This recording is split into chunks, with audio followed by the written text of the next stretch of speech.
What is going on, Life Fitness Coaches? Welcome to another episode of the Change Lives Make Money on the Trainer podcast. It's your boy, B Mark, and I'm joined by my business partner, best friend, the midget next door who isn't anywhere close to me, Cole Lewis da Silva.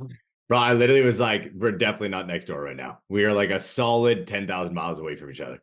100%. Yeah, but I feel like you're like next door to me in my heart. Yeah, I like that. You fucking cutie. Look at this guy. He shit talks and then hits with the love right away. I'm super excited, guys. I'm not gonna lie. Fuck Canada right in the face right now. All right. Whenever I see Brian get on a Zoom call, and I'm sure everybody who's in a cold place right now can agree with me. If you can't see this because you're not in the program, because you only ever listen to our free content, because you're not willing to invest in yourself, Brian is currently sitting in front of a bunch of palm trees in nice weather, where I am currently sitting in a snowstorm. I'm just telling you, should come to the Don't come Dominican, home. bro. You should come to the Dominican. It's I would fire out love here. to. That would be amazing. It's amazing out here. Just saying. Mhm. Yeah. One of us. One of us. One of us. All right, guys, if you're new to the podcast, welcome. This is PODCHATS, and so we answer our clients' questions for us live. If you are our client, do us a favor. Short, sexy, straight to the point so that we can serve you, all right? So give us the fucking goodies. Let us fucking help you guys. Let's get into it. We're going to start with the first person up, which is Selena. What's up? Hello. I feel like VIP today. I love it. I love that for you. Okay. I've been struggling with inspiration. I was listening to a podcast, and the guy said the reason we feel like we're competing is because we're copying or trying to recreate instead of being our authentic selves. That really hit me because not that I'm like trying to copy, but I'm just like struggling with inspiration and like making content that I enjoy making. And like I used to cook a lot. That was kind of like my main thing. And now I'm just like not doing that as much because it kind of stresses me out right now. How do you balance that out? Like, where do you guys get inspiration from? Yeah, go to get go. So first and foremost, when it comes down to your cooking content, like when you say it stresses you out, why does it stress you out? Because you have to actually put in a lot of fucking work to make the food itself, or because you put in all this effort and then maybe you don't get the reward for it based off of the growth on social media?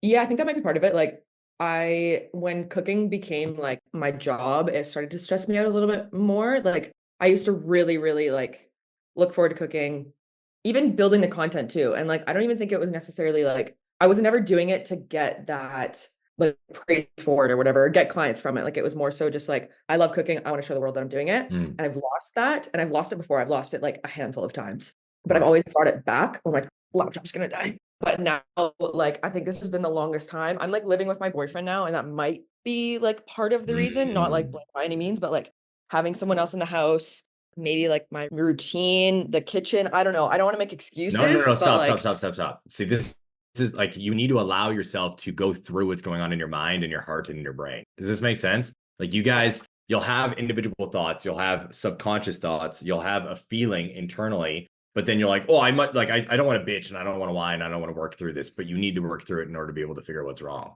Right. So like, it could very much be the fact that you're living with your boyfriend right now and you don't like how he sees the kitchen, or he has said something to you while you were cooking and now it's stuck in the fucking back of your mind, or you just got overwhelmed while being in the kitchen one of these times. Like, does that make sense? yeah. So like there's multiple things it could be. The first and foremost thing you need to do is understand that no matter what you do, passion wise, and this is for all of you guys listening live or on the replay, is you're gonna eventually get stressed out and not want to do the you have the most passion for. That's just how it is. All right. I also disagree with what you heard on whoever's fucking podcast that was. All right. Being your authentic self, right, and growing, that's awesome. You're still going to reach a point where you want to compete with others. And that doesn't mean you're not being your authentic self anymore. That just means you are a competitive person. I'm always my authentic self.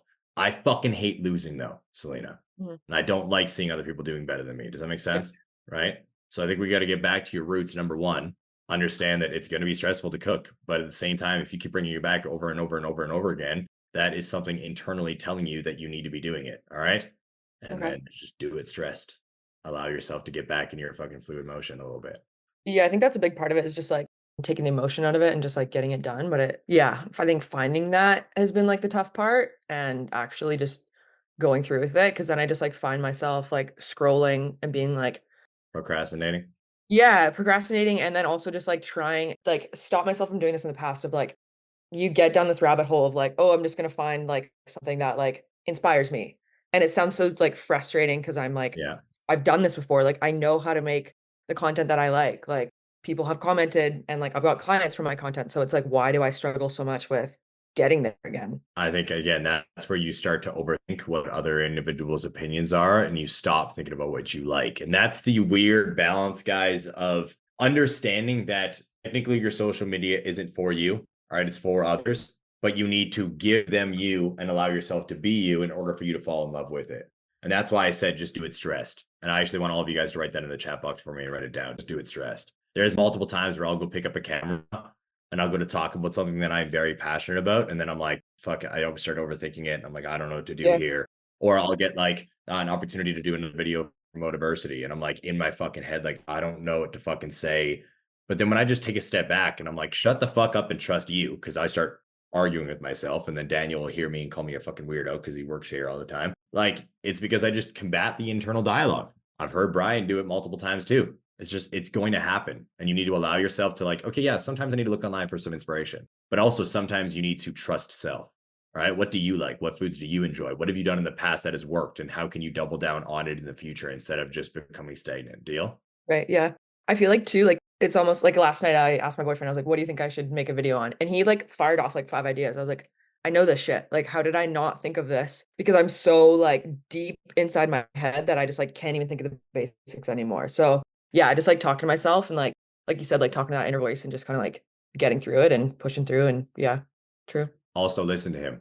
All right. Yeah, Go do 100%. it. Right. If it wasn't for Julia, you guys know that I would have never done a talking head video. Yeah. I probably would have eventually, but she was the one who fucking gave me the push to do my first one. And they started exploding instantly because I felt completely blocked mentally. And she just said, speak. So I was like, okay. And I just spoke and bam. Right. He just gave you that fucking push.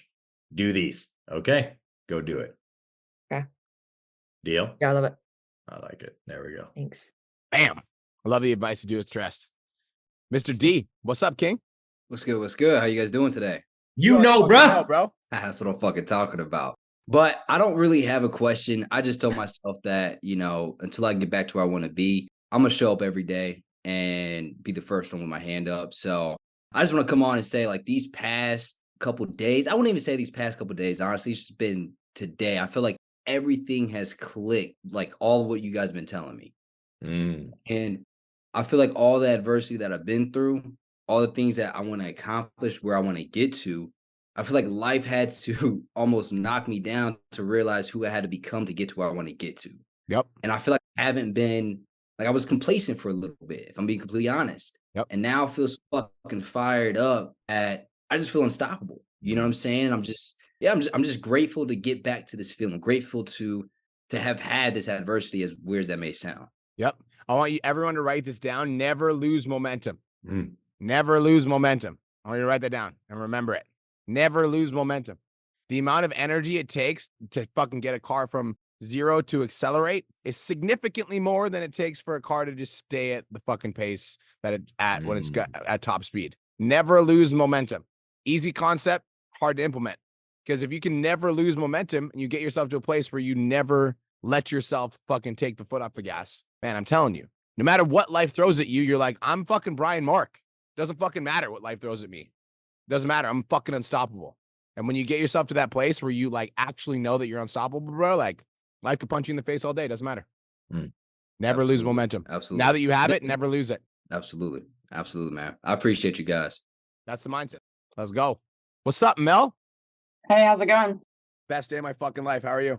Yeah, doing good. Doing good, thanks. I have a quick question about, so I'm about to run my 14-day challenge again for the second time. Has Brian been training on this yet? If I'm not mistaken, no.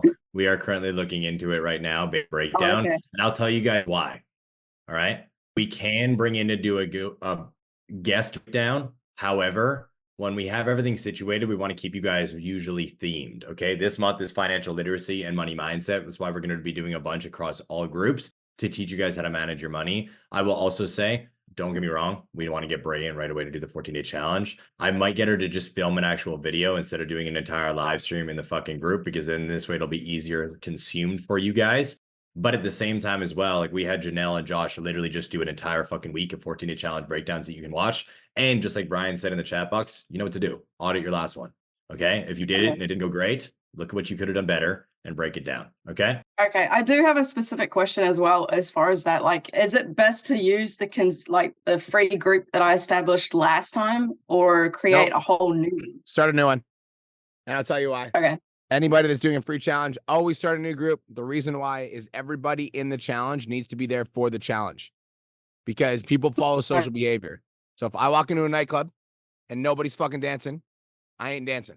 I walk into a nightclub, everyone's fucking dancing, I'm a lot more likely to dance.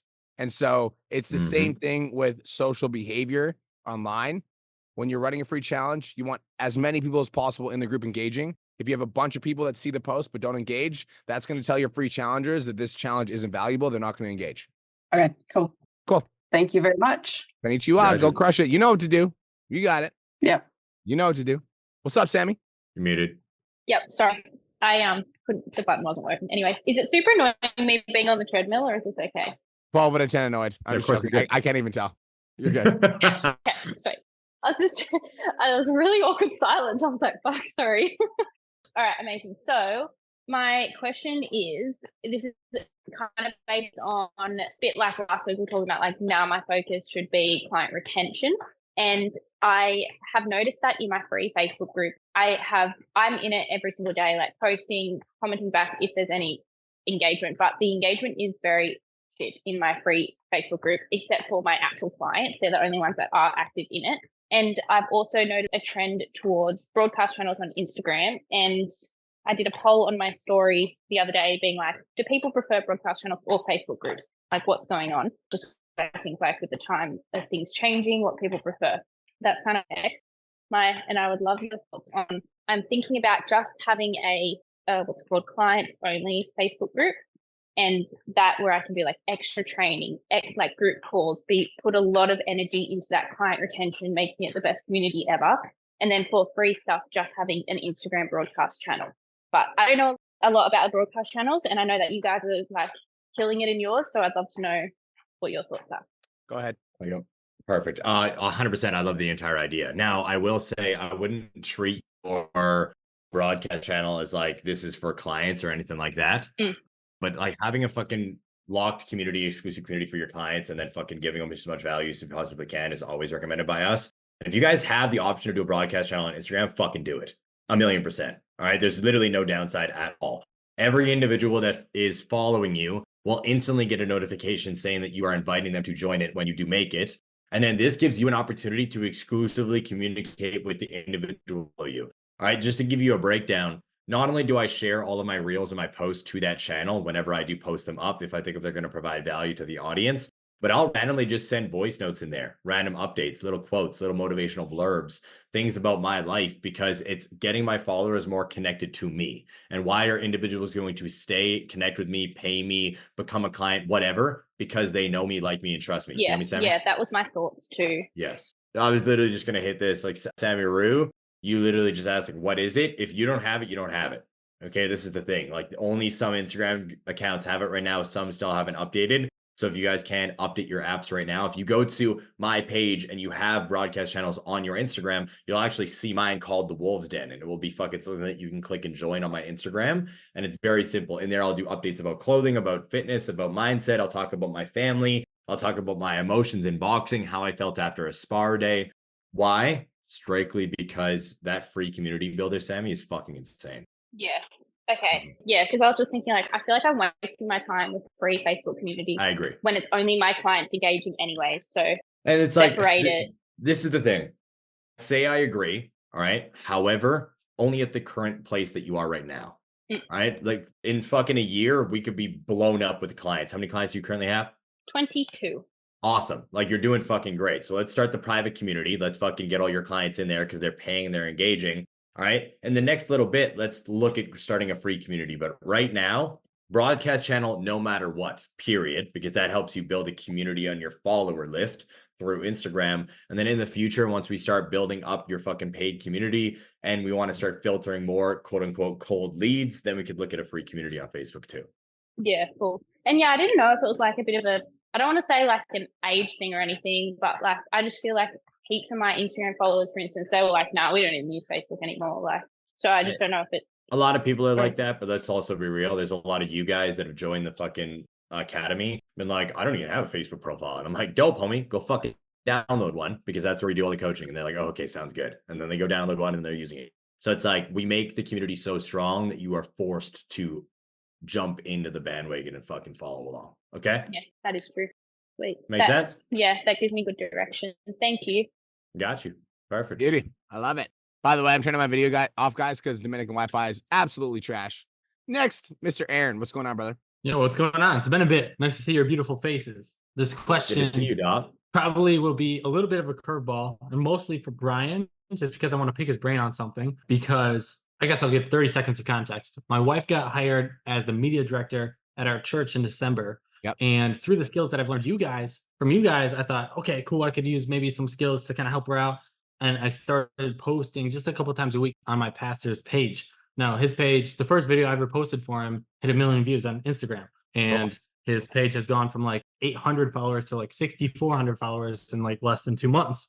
Yep. Jesus. So it got the wheels kind of spinning for me of like, there's probably an opportunity here of if I can potentially replicate it in other pastors to help people grow their church, of like a service like that. So, I mean, I'm still just kind of chewing on the idea if it's something that I want to go about or not. But I wanted to hear your perspective on maybe advice that you wish you would have known, advice you could give me, or even constructive criticism of when you're thinking about maybe making a pivot. What would you think? Like, what could you give me? If I'm thinking about making a pivot in my business, well, I'm going to respect the fact that this is a business coaching program for online fitness coaches. First things first, I'm going to give you a little bit of advice, but then I'm going to send you to direction that is, because like it just doesn't make sense to talk about this in my online coaching community. But if you're thinking about making a pivot, you need to ask yourself where the opportunity is. So like, let's just say as an example right now, you're like, oh, there's a potential opportunity over here where I could make some sort of money. Let's see if I can make this work. But like, you've got a business that's currently making $10,000 to $20,000 a month.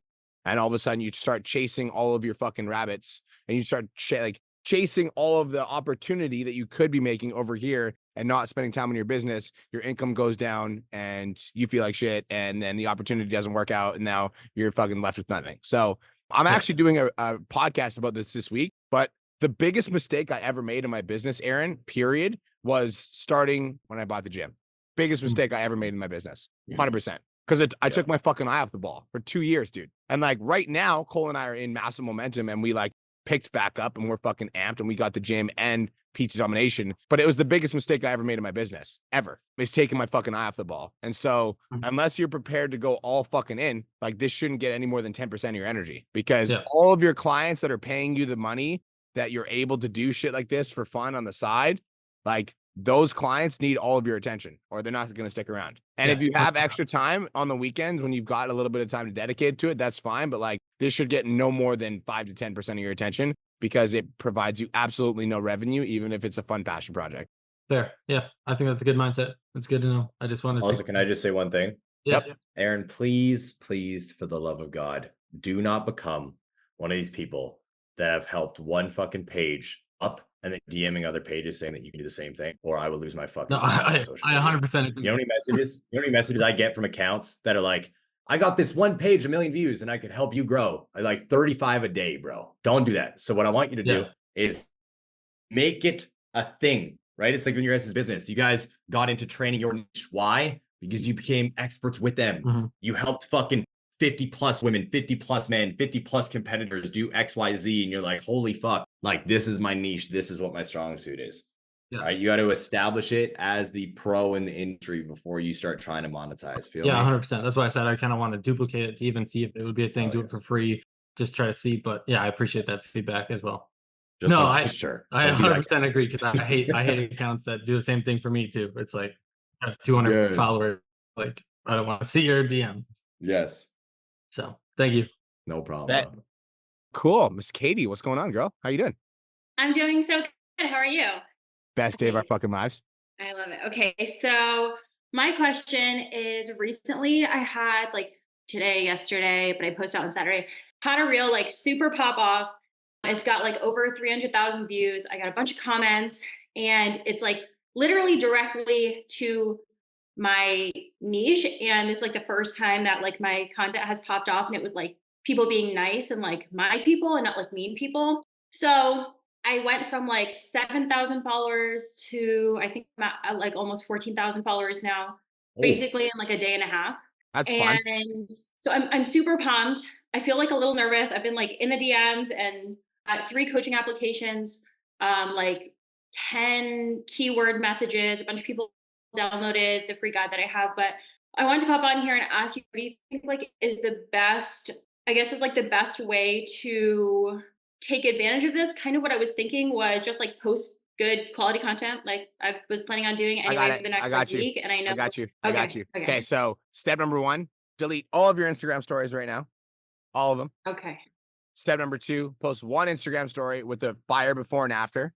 That's just like one of your best transformations, whether that be you or one of your clients. And I want you this to be the exact language that you put on the message. I want it to say, I'm looking for, because you coach vegans, right? 5 vegan women that want to drop 10 to 15 pounds in the next 30 to 60 days. If that's you, apply here and just put a link to your coaching application. That's the only story I want you to throw up. I want you to do CTAs like this every day for the next 7 days. Let's capture all of the new attention that's coming in. Because it's like right now, you basically what happened is Instagram gave you a billboard. They're like, here's a free billboard. You can advertise your services to every fucking person on the planet. So I would be casting as big of a net as I possibly could as these people are coming in. So that would be my CTA schedule. My content schedule, I'd be doubling down on whatever the fuck you just posted that went viral and doing more videos about that or replying to that video or even doing video replies to the comments in the videos, right? Because whatever comments are coming in, you can literally do a video reply, Katie, to a comment on the video, which will help boost that video in the algorithm and also is still highly relevant. Then all the followers that are coming in see you replying to the comments and they see you replying to the videos. It's like all those new followers are they're gonna be very, very tuned into that type of content. I would also do more videos like whatever the fuck you talked about in the video that went viral. Maybe it's not the exact subject, but maybe it's a very similar subject with a different spin, right? I'm just looking at it right now, so you have a little bit of context. It's literally like a 7 to 11-second video where it just says me waiting for all the vegan gym girlies who love good vegan food to find my page. I will say the reason why I think this blew up is because you're using a trending sound. Watching you eat this sandwich, okay, is satisfying. This literally looks the most delicious sandwich I've ever seen in my fucking life. I'm like, I literally just texted this to Julia and was like, I want a fucking burger tonight. So it's like you're instantly satisfying somebody's craving. You're giving them something to grip onto. Anybody who resonates with what you said here loves it. So I would, just like Brian said, do more of this. Even if they're short seconds, doesn't mean you're even talking. But like this is fucking perfect. Just double down, quadruple down on that. I want you to go into the comments and reply to some of what the women are saying. If they're like, what kind of food is that? Do a video reply. Be like, I know some of you girlies are asking me what I eat in a day, so check this out. Bam, what I eat in a day video, right? Oh, I love that. You know? So it's like, a girl could reply, you'd be like, I didn't know it's possible you could lose weight on a vegan diet. Be like, I didn't know it was possible you could lose weight on a vegan diet. Check this out. Bam. And be like, these are some of my clients. Bam, bam, bam, bam, bam. And it's just you on a green screen video showing some of your clients. Right. So you could boom, this one. I need recipes. Bam. Fucking show them how to make a vegan burger like this. I need recipes. Bam. I got you 7 to 15-second recipe video where like you're making the food and giving all the ingredients, full recipe in the caption. Oh, sick. Okay. Get it? Yeah. So, and for the CTAs, you said that I'm going to delete all my stories right now, do that thing, transformation, looking for 5 vegan ladies who want to lose 10, 15 pounds in the next 60 days. Yep. And you would say do that every day? Similar to that on a daily basis. So then tomorrow could be like, what do you struggle with most in your vegan journey? No idea what to eat. Don't know how to train. Don't know how to get enough protein in. All of the above. And then the next day could be like, if you're struggling, you need a little bit of help with your vegan diet or nutrition plan, send me a DM that says either diet or training and I'll help you out. And then the next day it could be like, I'm looking for 5 vegan ladies that want to lose 10 pounds in the next 30 days. I would do this for as long as the video is going viral, and then I would kind of slow down. So I would take advantage of this because you could probably capture 15, 20, 30, 40, 50, 60, 70 hot leads based off of people that are coming in. And then it's just up to you to book the calls and make the sales. Last thing I would say, Katie, is if you can make time for it, I would go live for 10 to 15 minutes a day. And I'd just be like, vegan Q&A. That's all I'd call it. Because you don't have to do any fucking thinking at all. It's a vegan Q&A. And then you're literally like, hey, ladies, so I got literally doubled my followers in 24 hours. I don't know what the fuck happened, but hi, I'm Katie. Nice to meet all of you. Thank you for being on my page. and I'm going to answer any questions you guys have about, being vegan or making transitions. So welcome to my live stream. Thank you so much for being here. 10, 15 minutes every day. Okay, I'm in. This is great. Thank you so much. I'm pumped. Cool. Anything else? I think I have a lot of information. You're a rock star. Congratulations. I'm excited for you. I've probably given you like 300 views. I'm not even joking. This sandwich looks fucking fire, Brian. I'm going to send it to you. I've never wanted to eat a vegan sandwich so much in my fucking life. I'll send it to Nick. I'm sure Nick, look at this fucking sandwich, bro. I'm sending it to you right now. Melanie Jackson, what's up? Hey, what's up? How are you doing? Best day of our lives. How are you? Doing great. Fan-freaking-tastic. So it's pretty specific, and I have a question in regards to network expansion. So I have no problem expanding for my avatar on Facebook, which is Nerds Over 30. But when it comes to trying to find people to connect with or follow on Instagram, that's where I'm struggling because I obviously can't see their birthday, or I don't really know how to best approach it because it seems a lot more time consuming. I've been using the hashtags in the search, but that's all that I've been able to Can I be kind of honest with find you? in that sense. I think if you spent double the amount of time you do on Facebook and Instagram, you wouldn't have this issue. Okay. Yeah, that's So what I started doing the power hour 2 times a day. Yeah, so do all of it on Facebook. The reason I'm recommending that is because if you know Okay. what is on Facebook, you can find them on Facebook. It's easy to find them on Facebook. It's likely Facebook is your game. Like, I just want to play the game that I'm the best at until I get to 5 to 10K a month. And then once Okay. you're at 5 to 10K a month, you can think about expanding the game. But like for me, Melanie, like Instagram is my fucking game. That's where you're going to see me the Okay. most. That's where like all my clients are coming from. That's where I'm the most active. So if Facebook is your game and you know Facebook's your game, make Facebook your game. And instead of trying to learn a different game or a new language, like I would just stick to the game that you know. Okay. It's going to save you a lot of Right. attention and focus because you're going to like all that time. You're like, how do I find more leads on Instagram? It's like, if you just spent more time doing the stuff, and sometimes it's just knowing where to place our focus. If you just placed your focus on an area that you know instead of an area that you don't, you're going to get results a lot faster. Does that make sense?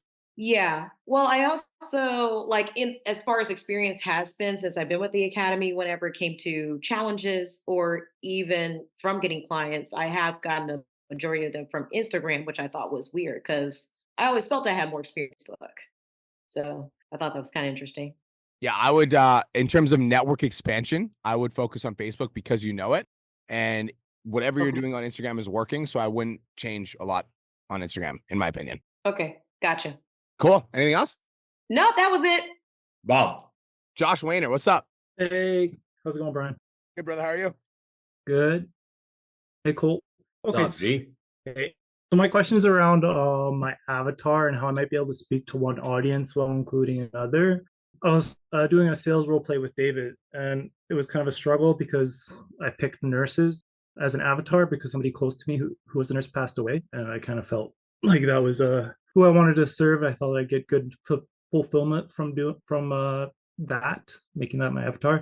Anyway, through the role play, it was kind of difficult. I just like, and this is where my struggle is with content because I spend like a lot of time researching. I just feel like I don't know enough about nurses. I think is my struggle there. And so my question is like, I want to kind of shift a little bit towards helping somebody more like me, like you guys say to do, help your younger self. So, and at the same time, like I still want to speak to nurses and try to like make content geared towards nurses, but put a little bit more of me into it and like my past experiences. And so growing up, I was bullied and I was always in shape and fit. And what I found was when I went to college, it was easier to like meet girls. And because of how I looked, it was like kind of an easier transition. In high school, I was bullied a lot and kind of had ugly duckling syndrome type thing with I had a really bad haircut. And so, yeah, so my avatar is more towards like helping people with their confidence, I think, age group 25 to 35. Now, I'm going to give you some advice that's very straightforward that I need you to take openly, okay? Just because she was a nurse doesn't mean you need to help nurses. Yeah. Okay. I get that there's a part of you that is attached to that label due to the fact that you lost an individual that was a nurse. And that's why, like, what I want you to do and what I would ask you to do, okay, is number one, either look at the old you and help that. All right. And then ask yourself, okay, what did I struggle with that she also struggled with? You see, a lot of you guys always end up getting hung up on gender or job. as your niche instead of pain or problem. Your niche could be anything, right? Is there any correlation between the old you and your struggles and what she was struggling with? Yes or no? And again, I'm not asking you right now. This is a brainstorm session that I want you to do personally. If there isn't, then you can ask yourself, okay, well, like primarily I want to help men that were in the situation as me. All right, the same situation as me, but I'm also not against helping women that were dealing with XYZ issue, XYZ health issue, XYZ confidence issue, right? Because if you get hung up on nurses, and I'm just going to ask you flat out, do you understand anything about the nursing field personally 100% because you did it? Yes or no? No. Okay. So then trying to relate to them, understanding what they've been through Well, because you've never done it is a problem. one thing, and it's just this very small correlation. Like my Yep. mom and my dad were both nurses, but I didn't really experience that. My dad was on call a lot, so he had the crazy rotating schedule. So I know Only, about that. I want to jump in here for a second. You're going to get absolutely run over by somebody that is a nurse that coaches nurses. Yes. Run over Yes. because they 100%. understand it. Yeah. Yes. Right. So what I'm saying is let's remove the nurse side of it, and then let's honor the individual that you lost by helping people that were in their same situation. Like, let's look at the problems they dealt with mentally, physically, and emotionally. Yeah. All right. And then do that. Or again, if you don't resonate and if you cannot relate, all right, we honor them in whatever way we can, but we do the thing. I always use the men example. When men train women and you don't understand how a woman's cycle is and you can't diet her properly, it's almost impossible to get her results. And then everybody's like, well, why am I not able to do this? I'm a shitty coach and they hate me and everything else. It's, no, you're just working with the wrong people, man. Like, we got to understand what's going on in our clients' bodies. Feel me? Get it? Yeah. Yeah. So where are we going to go with the niche thing? What are you feeling in your heart right now? Well, what I was thinking was with the nursing stuff, a lot of nurses, they struggle with, like, bullying is a thing in there. So that's kind of something I've tried to work into my content. There's a lot of bullying in nursing. I feel like nurses need to be a little bit more assertive, and they have confidence issues as well. But the main thing I think is probably helping people with confidence issues and trying to speak to them, whoever they might be. I don't know. Okay, so you're gonna have to do some soul searching. That's my advice for you today. And I think Brian would agree. And if he disagrees, I'm sure he'll unmute. Like, you got to go do some soul searching. I can't pick your niche for you, but unless you are 100% confident in the individual you are speaking to, it's going to become incredibly hard for you to scale your business, period. All right. I would say, fuck the nurse niche, go towards the old you. Yeah. Because I could ask you 10 questions right now about nurses that I bet you couldn't answer due to the fact that my brother's a registered nurse and he went through the ringer, and me and him had to fuck it. I literally watched him go through it all, and he told me about it all on every individual call. But I guarantee that I don't know even close to amount as Nick Matthews and Gage Matthews, because they're fucking slinging right now. Yeah. Gage is a fucking registered nurse and they're bringing in hundreds of clients on a monthly basis because she's in it. She's doing it. So they create content around it. Like, you need to do shit that you understand. Feel me? Yeah. So I'd look past to the past you, do some research, do some soul searching, and then create a niche around that. Okay. I also just want to let you know, Sarah Sherrington, Justin, Cameron, Travis, you guys did show up late and raise your hand. I don't know if we're going to be able to get to you, so I just want to be transparent. If we don't get to you, I just want to let you know in advance. We're going to do our best. I just want to give you a heads up. That also, I believe it was Joe Clarkson that was next. Come on up, Joe. How you doing? How you guys going? Best day of our Pretty lives. excited. First time I'm here because my client got COVID, so I didn't have to go train someone. There we go. I don't want to cheer for that, but I'm happy you're here. It's a win for me. Yeah. My question was basically the same as Melanie's just before. Most of my, actually all of my business comes through Facebook. So I don't do a lot of network expansion on Instagram. My views are really crap on Instagram. They're better on TikTok, which I hate, but I still do it. I still post all my reels and stuff over 3 platforms. I've been focusing on Facebook and building that community. So I've like tripled my friends on Facebook followers. But should I just spend like 5% of my time trying to build the other communities a little bit, or should I just solely focus on Facebook, given I've only got 13 clients? So all of your clients come from Facebook, correct? For the most part? Yes. Yeah, yes, I would because I'm old. Yeah, So- and that's not a bad thing. Hey, like, most of my clients come from Instagram. That's where I focus. I still post on Facebook because I think it's important to still be relevant on the platforms. I still post on TikTok because it would be stupid not to be on TikTok. I get 0 business from TikTok though, so I don't spend any time on it. Still posting on it. So it's like I focus all of my energy on the platform that's going to give me the most amount of return. And then any energy I have left over, I can use, like, if I want to build Instagram, I can. But I like everybody write this down. Focus on where the income is coming from. It's like if your TikTok's popping and you sign 2 to 3 to 4 clients a week from TikTok, don't shift your energy to build your Instagram.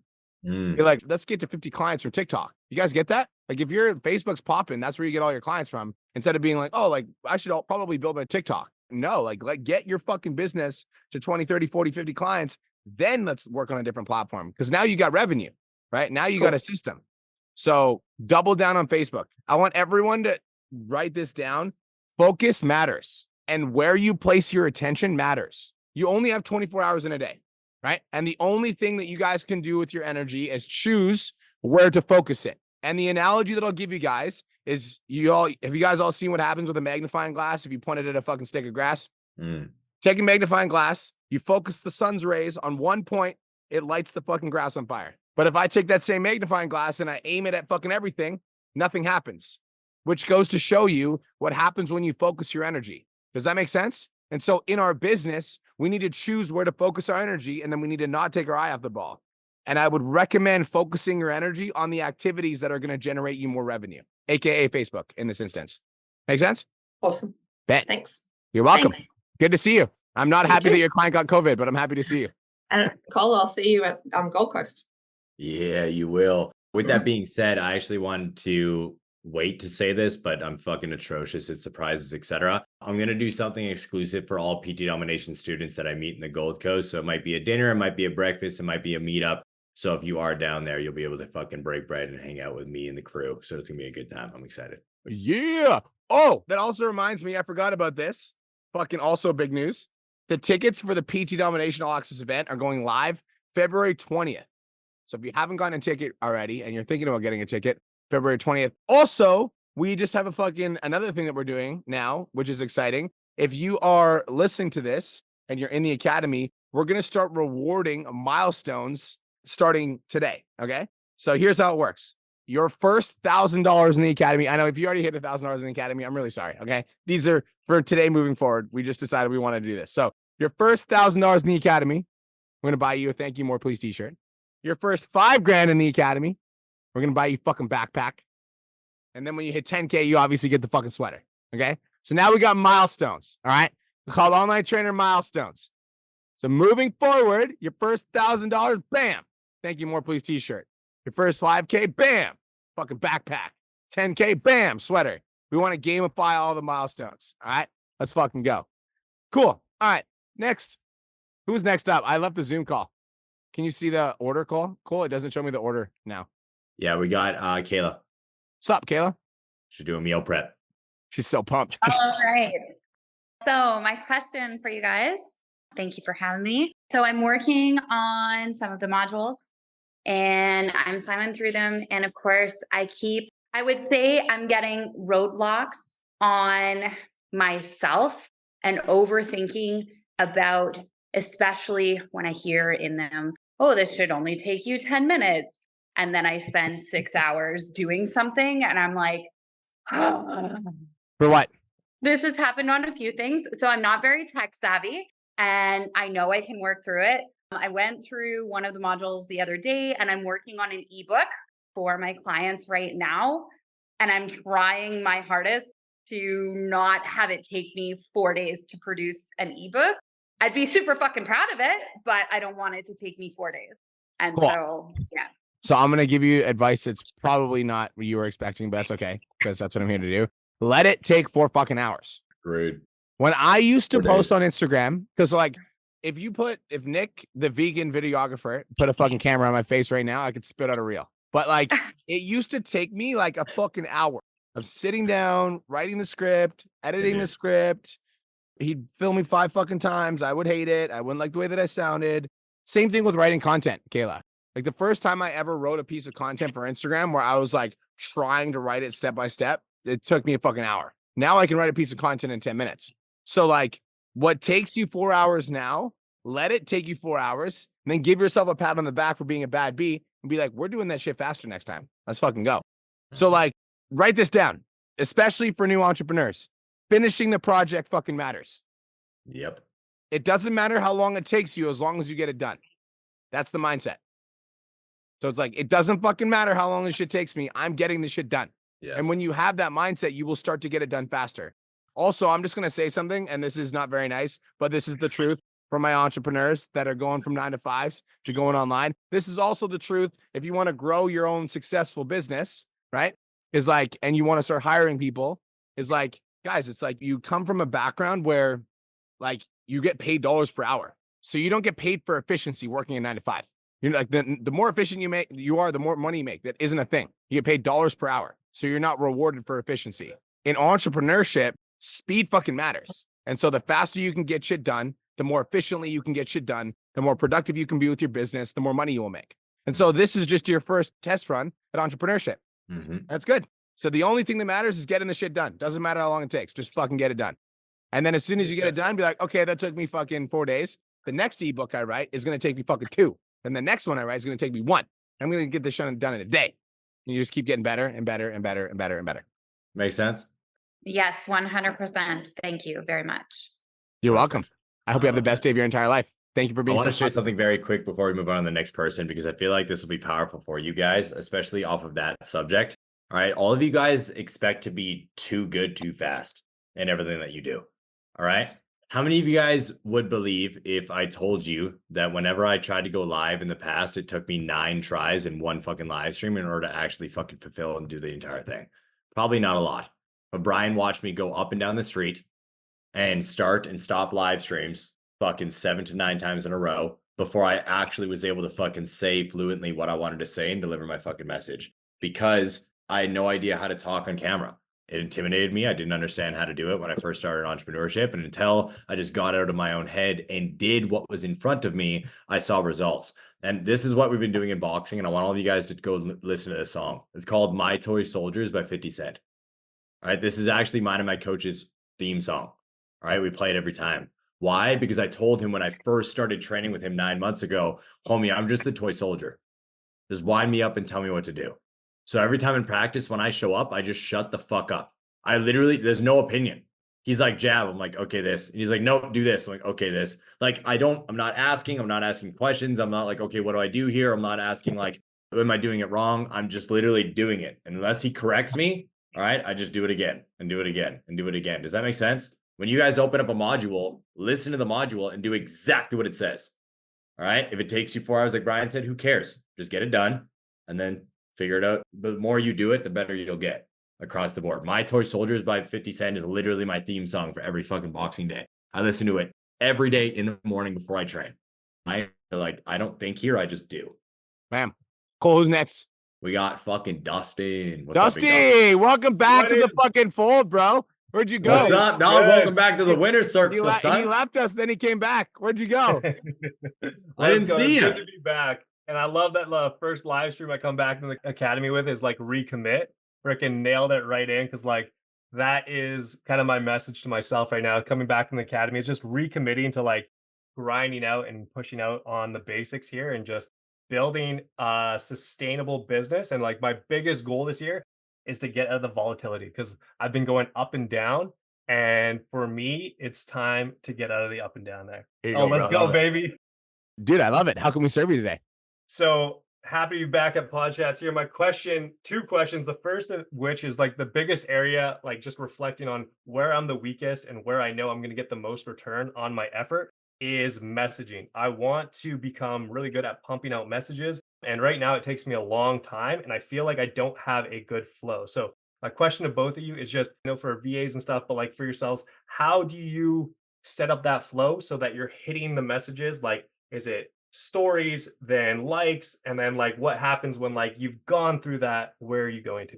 Cool. So first things first is do it in the morning before you do anything else. Yeah. That's key number 1. Because if you don't do your messaging in the morning, you will fucking avoid it all day. Yeah. Yeah. So in the morning, get it fucking done and like, dude, here's what I want you to focus on is like 25 messages a day to start. That's all you need, bro. Okay. Because volatility is like, you send 100 sometimes, you send 50 sometimes, you send 25 sometimes, you send 50 sometimes, you send 100 sometimes. 25 every day, don't fucking miss. Can you commit to that? Yeah. Easy. Okay. Let's do it. 25 in the morning every day, don't fucking miss. Here's the order of importance to go when you're starting messages. First place I would start them, it would be story poll responders, because obviously anybody that's voting on your stories is fucking interested. Second place I go to is Instagram commenters. I actually just did a reel on this. Second place I go is Instagram commenters. The third place I would go would be Instagram likes. The fourth place I would go would be new followers. The fifth place I would go would be story views. And beyond that, what I do is if I can't find anything in that within the first 3 posts, then I'll go to the last 9 posts. Okay. If I can't find anything in the last 9 posts, I'll go to the last 18 posts. And if I can't find anything in the last 18 posts, I probably need to work on my fucking content. So at that point, I'm not working on DMs, I'm working on content. Does that make sense? Yeah, 100%. Perfect. One question I had was about Facebook. So most of my followers got like 10, just over 9K on Facebook for followers. So the issue that when you're reaching out to followers on Facebook, I think it goes to like the request box. Is there any other strategies to like message those people to get them seen? Because I feel like I have a lot of followers there, but like the messages don't get open. So I don't really know. I feel like it's kind of useless followers on Facebook. That is the struggle. So, and I wish I had an answer for you, but I don't, because that is like Facebook is trying to prevent you from building your business. And so they're trying to send you to spam. And so on Facebook, it's like our goal is to post content on our feed to get people to engage with. What I would recommend on Facebook is to basically what you need to do is you need to have posts where people can engage with you and start conversations. Having polls that are controversial, that like question boxes that get people to comment is the move on Facebook to get a bunch of people starting conversations, because you can start conversations with those people. Beyond that, like it's going to be really hard for you to reach out to those followers because they are useless, because Facebook's goal is to make it so that you can't fucking lead gen unless you spend money on their ads. 100%. I will also say, and just so for everybody who does not know this, you know how in Facebook groups you can do the everyone tag, Dustin? Yeah. On your personal page, you have a followers tag. So if you hit everyone and type in followers, it will actually notify the 9,000 individuals that are following you about the post that you just made and what you hit. So when you do post an engagement poll or a CTA or anything, drop that fucking followers tag in your comments, because people will come out of the woodworks very quickly if they've actually chosen to follow you and want to see what you're doing. Any post, and it's once a day, just like fucking everyone taking your Facebook. That's cool as fuck. I didn't know that. That's a hack. Yeah, it's a new thing that I found the other day. I was like, oh, fucking ninja trick. Love it. Cool. Perfect. And then my other question was just around content. So obviously both of you been like, I've seen your growth on, especially you be with working with Devin there. And I'm stoked you got him for the event. He's coming to the fucking event, bro. Devin's coming to the event. I don't think you guys know. Okay. Devin is the smartest fucking kid I've ever met in my life.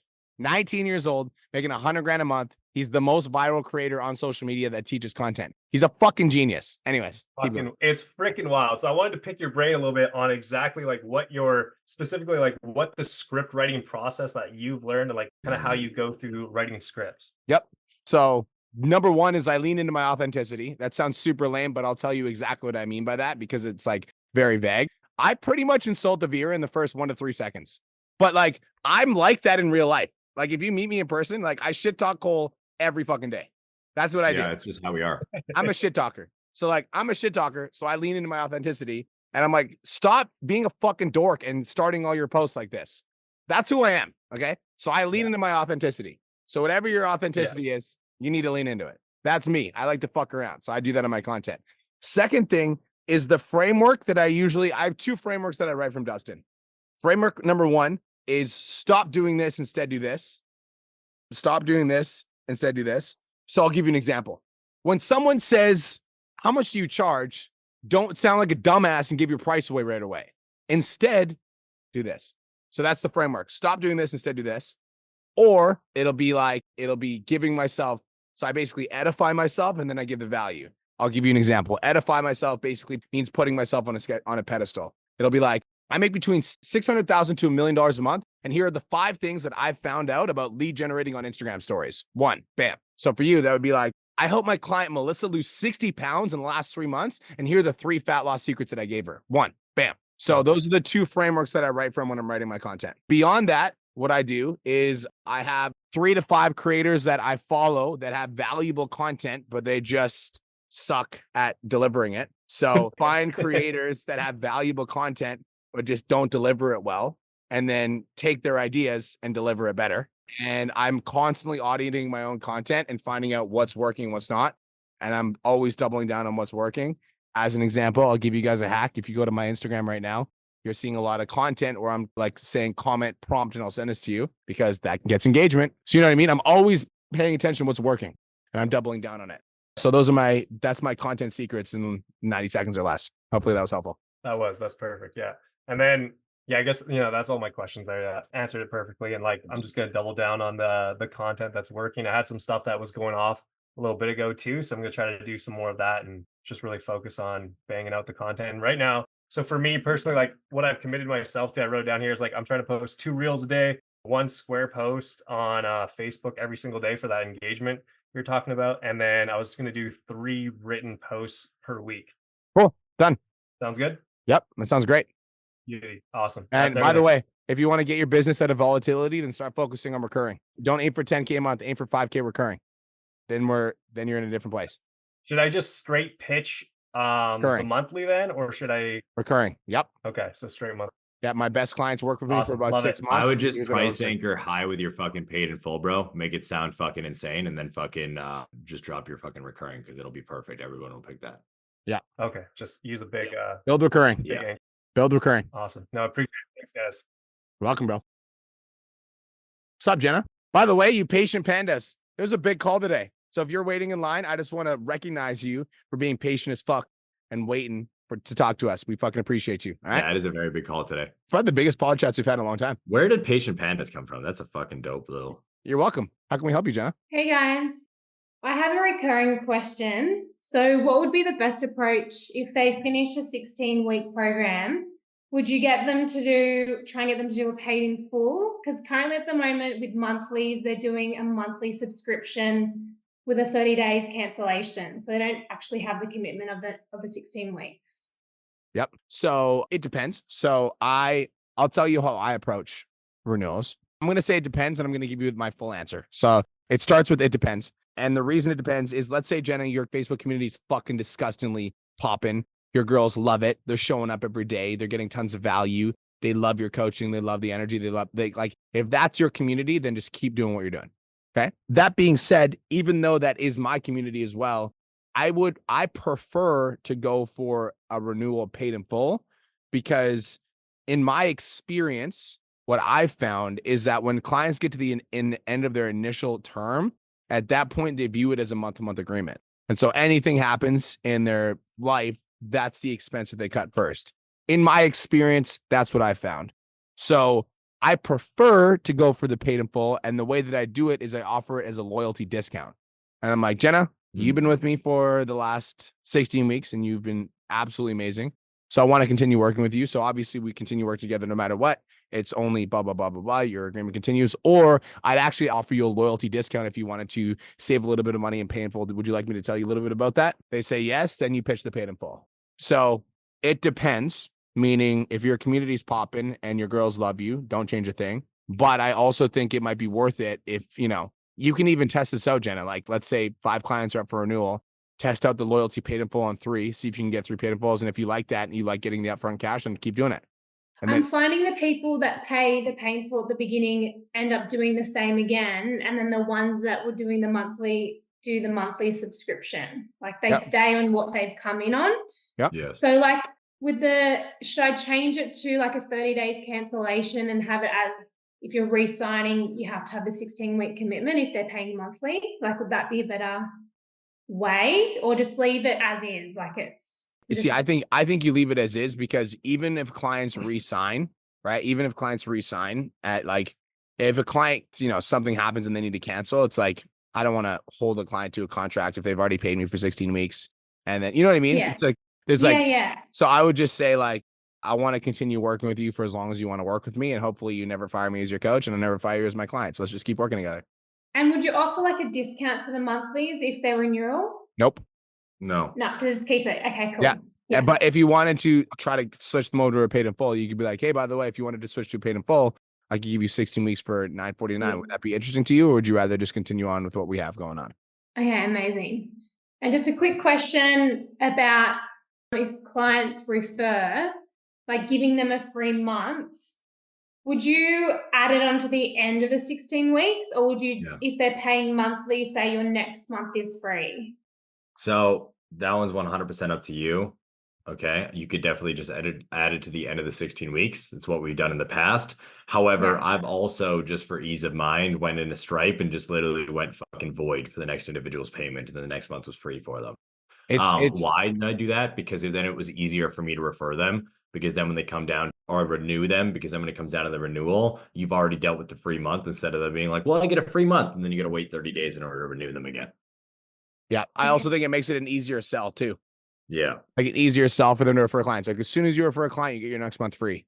That's why we do that for the academy. Which, by the way, if you're in the academy, you want to refer a friend, start a group chat with me and Cole, and we'll give you a free month. That's why we do it though. Okay. It's because it's like it's a heavy incentive. It's like, oh shit, I literally get my next month for free. I don't have to wait a year. I want my next month free. I just got to refer my friend. It's an easy incentive. Yep. And then paid in full is just at the end. Yeah. Yep. Paid in full is at the end, 100%. Yeah. You got it. Okay, cool. Amazing. Thank you. Okay. Have the best day of your entire life. Keep crushing it. Who's up, Cole? We got Ashner. Yeah, what's up? So earlier you said something that kind of hit me and made me think right now. You said focus where the income's coming from. Yep. And I kind of thought about this before. So I've had videos that go really viral, right? But obviously the main videos that I try to post are like videos of me talking about, tips, fat loss, gaining muscle, all that stuff. How much is there ever too much of the viral type videos? Should it be like sprinkled, or should it be like every day, like 2 viral videos and then 1 or 2 fitness videos? How do I know which is too much? I have a question for you. And the only reason I'm asking this question is because I said something and you heard something different. So I said, focus on where the income's coming from. And you heard, post a video that gets the most views. My question for you is, does the video that gets the most views always lead to the most clients?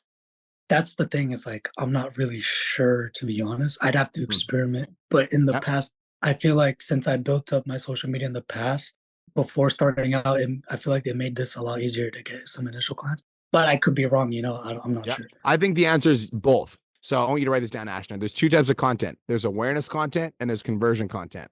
2 types of content that I post. Everybody fucking write that down. Awareness content and conversion content. Okay? Fucking the content goat over here is fucking taking notes, all right? Now, awareness content is content where I'm like, me and Kirsten do a video when we're talking about our relationship core values. Those videos blow up. They have nothing to do with the fucking business. Those videos get eyeballs on my page. And then when eyeballs come on my page, they see a video that says, here are 3 reasons your business isn't fucking growing. So that's conversion content.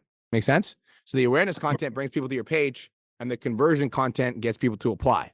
They have 2 different intentions altogether, and you need to do both of them. Awareness content you need to be doing to be like, let's get some fucking eyeballs, and conversion content needs to be so fucking good that people want to reach out to you. Make sense? They shouldn't be the same thing. You shouldn't be trying to make your awareness content your conversion content, because then the stuff that makes the videos go viral is also the same shit that makes it like, it's not the same stuff that makes things convert. Because like what makes things convert is like step-by-step methodical fucking actionable value. That's going to make somebody convert, versus something that's going to make something go super viral is super relatable. It's, shareable. It's digestible. It's easy to consume. It's funny. Makes you laugh, right? These are 2 different styles of content altogether. So you need both in your content strategy, not one or the other. And so like 50%, 50%. I try to do 50-50, bro. So like 50% of the content I create is like me and Kirsten doing and it depends, but I would say like, if you want your Instagram to grow and you want to sign clients, I would say about 50-50. That's how I approach it. There are times in my business, Ashton, let's say I'm like, I want to sign some fucking clients. Then it shifts to 70-30. Also, while understanding when I do that, my social media growth is going to slow down. You know what I'm saying? Yeah. So like, I'm going to be posting a lot more fucking conversion content. I'm going to be signing more clients and making more money, but my growth is going to slow down a lot because I'm not posting the awareness content. But if I want to grow and I want my business to grow, it's about 50-50. Awesome. And then one thing, so with like renewals, when it's time to renew a client, what's the best way to maximize that they'll want to stay with you for like, let's say 1 to 2 years? Get them better results. Some things that, okay. I'm going to give you a better answer. I agree. I'm going to make sure. I agree. Yeah, I know it. I agree. But do you have the renewal script? Do you know what we're talking about? I saw that module, but I haven't like got to it yet. Okay, so go watch the fucking module, number 1. And number 2, I'm going to give you the renewal script right now because I want to just give you value on the call. And what I will say is you got to get them results like Cole says. Yeah. And when you do set up that renewal call, You're basically going to paint the picture of what it was like to work with you before, the results that they have now, and then you want to forecast a future vision. And so the better you get at forecasting the future vision, the longer they're going to sign for. If you're like, they lose 5 pounds, you're like, cool, in the next 12 months, like, bro, we could lose fucking 30 and you could be shredded. You want to see your six pack? Is that something that you want? Or do you just want to lose 5 pounds and maybe gain it back? You want to be fucking shredded? Okay, cool. This is what it would look like to work together for the next 12 months. Because like you got to understand, guys, fitness prospects don't think that far into the future. They just don't. Nobody's thinking about what they're going to look like in 12 months time from now, or the work that it's going to take, or the plan that it's going to have. Like they just don't think about that. But if you're super confident, you're like, I will help you get fucking shredded in the next 12 months. Here's what that's going to look like. They will buy it. Cool? Makes sense. Awesome. Thank you. All right, brother. Good to see you. See you soon. Who's next, Big G? We got Devon. What's up, Big King? Yo, what's good, fellas? Cole, I just wanted to say congratulations on hitting 300K, man. That's huge, bro. Thank you, King. I appreciate that. Thank you. Yes, sir. Yes, sir. So my question is, it's like on a money mindset. So I had a challenging January month. It was almost very similar to last year. And despite like my efforts, I went like 1 for 8 on coaching calls. And I want to forget about January. I want to bring in a new mindset into February and a new approach. So what are some strategies or like mindset shifts that you guys have when you have maybe like a lower month or a slower month to just really overcome this setback?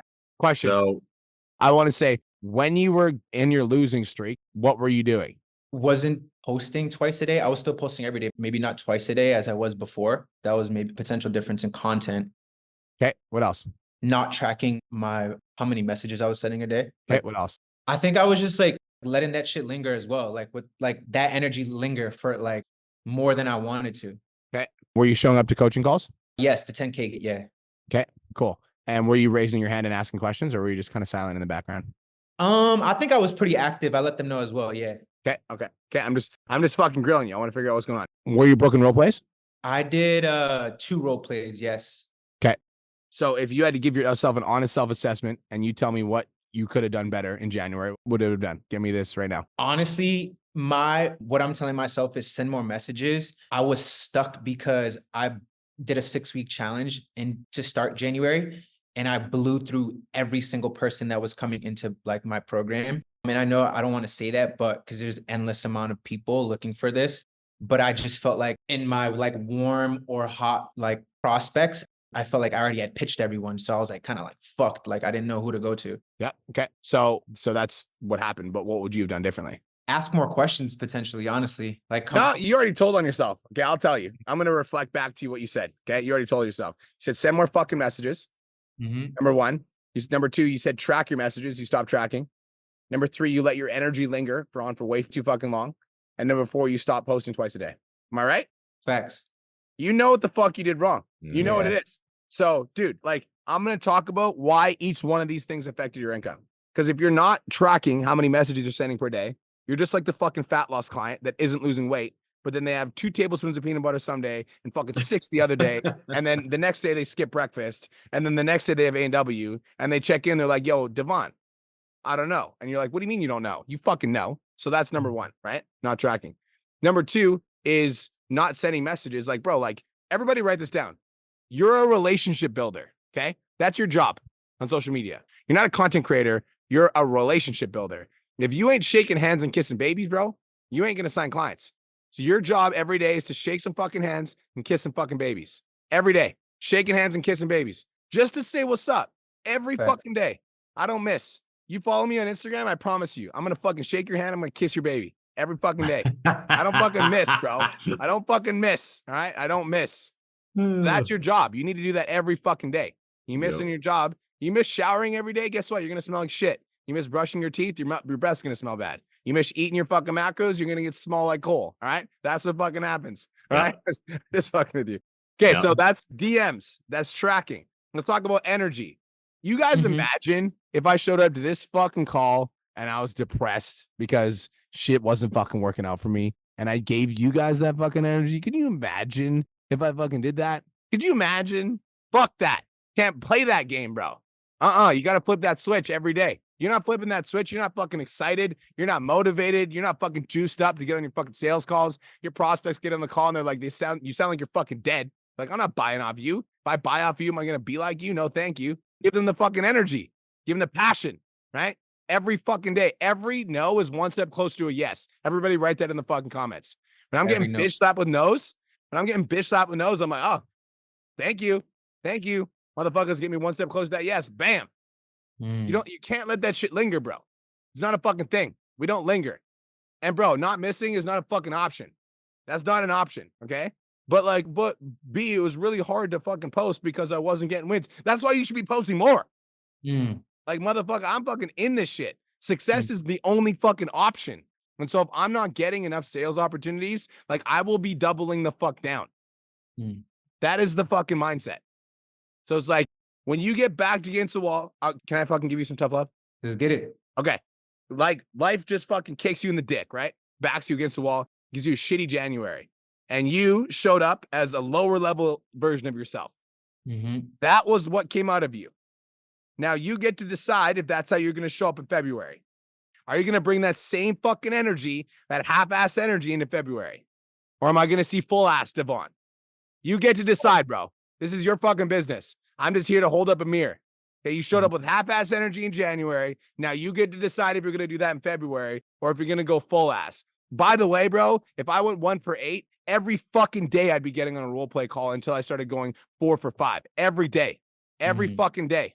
If I went 1 for 8, you bet your ass I'd be doing it every day. That's your fucking money, dog. That's your fucking rent. That's your travel money. Like, that's like, you got to take that shit seriously, bro. That's what I'm talking about. Half-ass February or full-ass February. You fucking decide. Definitely full. All right. Fucking show me. Yeah. I'm definitely down to do a role play if anyone's down to do a role play. So if anyone in the chat, I'll definitely connect with you guys. I want to see full-ass February. Everybody write that in the chat. Hashtag full-ass February. Everybody. Hashtag full-ass February. Also, you, Devon, make a fucking post. Make a commitment. Half-ass Devon's dead. He fucking died in January. This is full-ass February, bro. Show me. Let's go. I got you. All right. Bet. Who's up next, Cole? That was fucking great. Joseph, what's up, G? Oh, sorry. I buy off you. Am I going to be like you? I fucking like that. Slap the fuck out all y'all motherfuckers, dude. I like that. I wrote that down. Y'all are ready for a tough love bitch slap in a minute. Go ahead, Joseph. Yo, what's going on? I feel like that was at me right now. So that was super valuable. My question is about DMs. So I went through a 30-day DM challenge where I finally got out of my own fucking way and was sending 20 DMs, which was ideal for me. Like, I felt like I could commit to that, and I did. And I got 3 new clients out of that, and I got on 5 calls. So I guess I went 3 for 5. My question is about like tracking. Is there like any specific way I should track messages, or I should track leads or anything like that? Because I don't really know if those numbers are good necessarily. I guess 3 for 5, 60% is pretty cool. I've never really broken that down, but I'm just curious on how I should go about tracking my leads. Do whatever works for you. That's all I'm going to say. Do whatever works for you. Guys, there's so many different apps and ways that you could track leads. You can do pen and paper. You could do Excel sheets. You can do different fucking AI plugins, different softwares. I'm sure there's a bunch that we could fucking name right now. But if it does not align with you as an individual, you're not going to utilize it. All right. I'll give you the best example ever. Mine and Brian's entire team operates under Slack. Brian, when's the last time you opened up Slack? I don't have a Slack. Exactly. Neither do I, because I fucking hate that stupid app, and our team runs it and then they tell us what to do. Because if it doesn't work for us, we don't open it. Feel me? Here's what I will tell you. If you're a new online coach, these are the only numbers that you need to track. Number 1, how many messages are you sending per day? You don't need to write down their fucking Instagram username, okay? But how many messages are you sending per day? Number 2, how many phone calls are you booking per week? Number 3, how many of those phone calls actually showed up? Book 4, 3 showed up. Book 4, 1 showed up. That's a fucking problem. We got to fix that. Number 5, how many phone calls that showed up did you close? And I'm going to give you some targets as well. You should be aiming for, you will have a $5,000 to $10,000 a month business if you can book 5 calls a week and close 3 of them. That's a 5 to 10K a month business. And you're working towards that. So if right now you're booking 2 calls a week and you're closing 1, you're fucking on the way. Booking 1 call a week, you're closing 1, you're on the way. But your goal is to get it up to 2 calls a week. And wherever you're at, your goal is to expand your capacity. Does that make sense? So if you're only booking 1 call a week, then you shouldn't be trying to book 5 calls a week because you're going to be banging your head against the fucking wall. But if you're booking 1 call a week, your goal should be to book 2 calls a week because that's growth. Make sense? Yeah, that makes sense. Cool. So the only numbers you should be tracking are DMs, calls booked, calls showed up, calls closed. Period. Yeah. Everything else is just noise at that level. Once you get to higher levels, there's a lot more that you can track. But for now, you guys don't need to be tracking anything other than that. Okay, cool. That makes sense. And just, I guess when it comes down to like the pitch and stuff, would you still encourage just for like monthly getting that reoccurring up? What's your income at right now? I'm currently at 1,200 recurring, and I have closed PIFs. I've been trying to chase PIFs, I guess, and I guess that's why I feel like I'm constantly trying to figure out what I need to do better. Everybody write this down. Your monthly income should cover your base monthly expenses. Recurring income, that's the first target you should aim for. Is like my recurring income covers my base monthly expenses. Yeah. That's target number one. If you don't have target number one every month, you're going to be fucking stressing. How many of you guys have ever felt that? Fucking Bible of the past. It was base monthly expenses, and then I plus $2,000 just in case you had anything inflate. Let's say groceries got more expensive, a little bit of play money. Like this way, you guys were able to do something, and then no matter what, you were good if anything fucking crashed in your business that month. Yeah, my man Danny said feeling that stress right now, 100%. Because Danny, you made fucking $5,000 in the first month, but if a lot of that came paid in full, right? It's like we're like, oh shit, we're rich, we're fucking rich, and then we start spending money. We're like, oh wait, we ain't rich yet. So it's like we got to get that recurring up. Hence why also the entire month of the CLA, the 10K Mastermind, the $1 Million Mastermind is financial literacy, because I need to teach you guys how to not spend your entire fucking paycheck when you make $5,000, because you didn't make $5,000, homie. You only made 1,000 because of taxes and rent and everything else. We got to teach you guys to not just blow your cash on a bunch I get of it though. We get it. We get it. Trust me. We were dumbasses too. Like we were. If it wasn't for Julia, we'd still be dumbasses. Julia is the fucking safe between mine and Brian's bank accounts and death. That's literally the fucking thing. Okay. All right. We up. Who's next? Vladimir. What up, King? The Kettlebell King. What up, G? Out here, all good, not fucking missing. I'm on a fucking streak, which is getting all my non-negotiables. I'm trying to get more structure on my content. I'm switching to 7 days a week. My question is, how much of each day, I guess, should I post proof, value, connection? I post Mondays, a proof, all Mondays, and then the rest is like kind of like half value, half connection. Sounds good to me. Yeah, dude. I think so. Yeah, number one, yeah, I agree. Cool. Sounds good to me. If you're gonna do 7 days a week, make sure you do more content you like. Otherwise, you're not gonna like doing content. So, what kind of content do you enjoy producing the most? So probably fitness. So right now I have form fitness. Then it's like a fitness workout, and then the third value is like a nutritional one. Okay, cool. So do the one that you like the most more. That will make your content creation process easy, because then you don't have to double think, you don't have to overthink, and it's easy for you to create. So if I need to create more content, I do the content that I like doing more. All right, sounds good. In terms of you're getting a lot of inbounds, your clients are good right now, like you're getting more leads, everything's good? It's slowly growing, planting a lot of seeds, closed a client last week, had a call on Monday, should be close on Friday. And but yeah, just slowly I'm sending 30 DMs out. I'm on like date right now, not missing, and just keep steady. I'm hype. I'm trying to go see you guys over there in Canada. I looked up where the hell that shit was. I'm like, God damn. You're on the path, bro. Keep going. Keep going. I see your Instagram growing, client base is growing. You're good. Keep going. All right, man. Thank you guys. You're welcome. Just show me. Marilyn, camera on. Marilyn Molina. Hello. No, I'm here. Oh, she's like, don't fucking Yeah, go past me. Okay. Yeah, well, thank you guys. This is my first time like actually speaking, but I've been coming to the calls. But I just wanted to kind of tell you what's going on with me and just get some feedback, because I think a lot of things right now are there's a lot of transitions going on. Okay.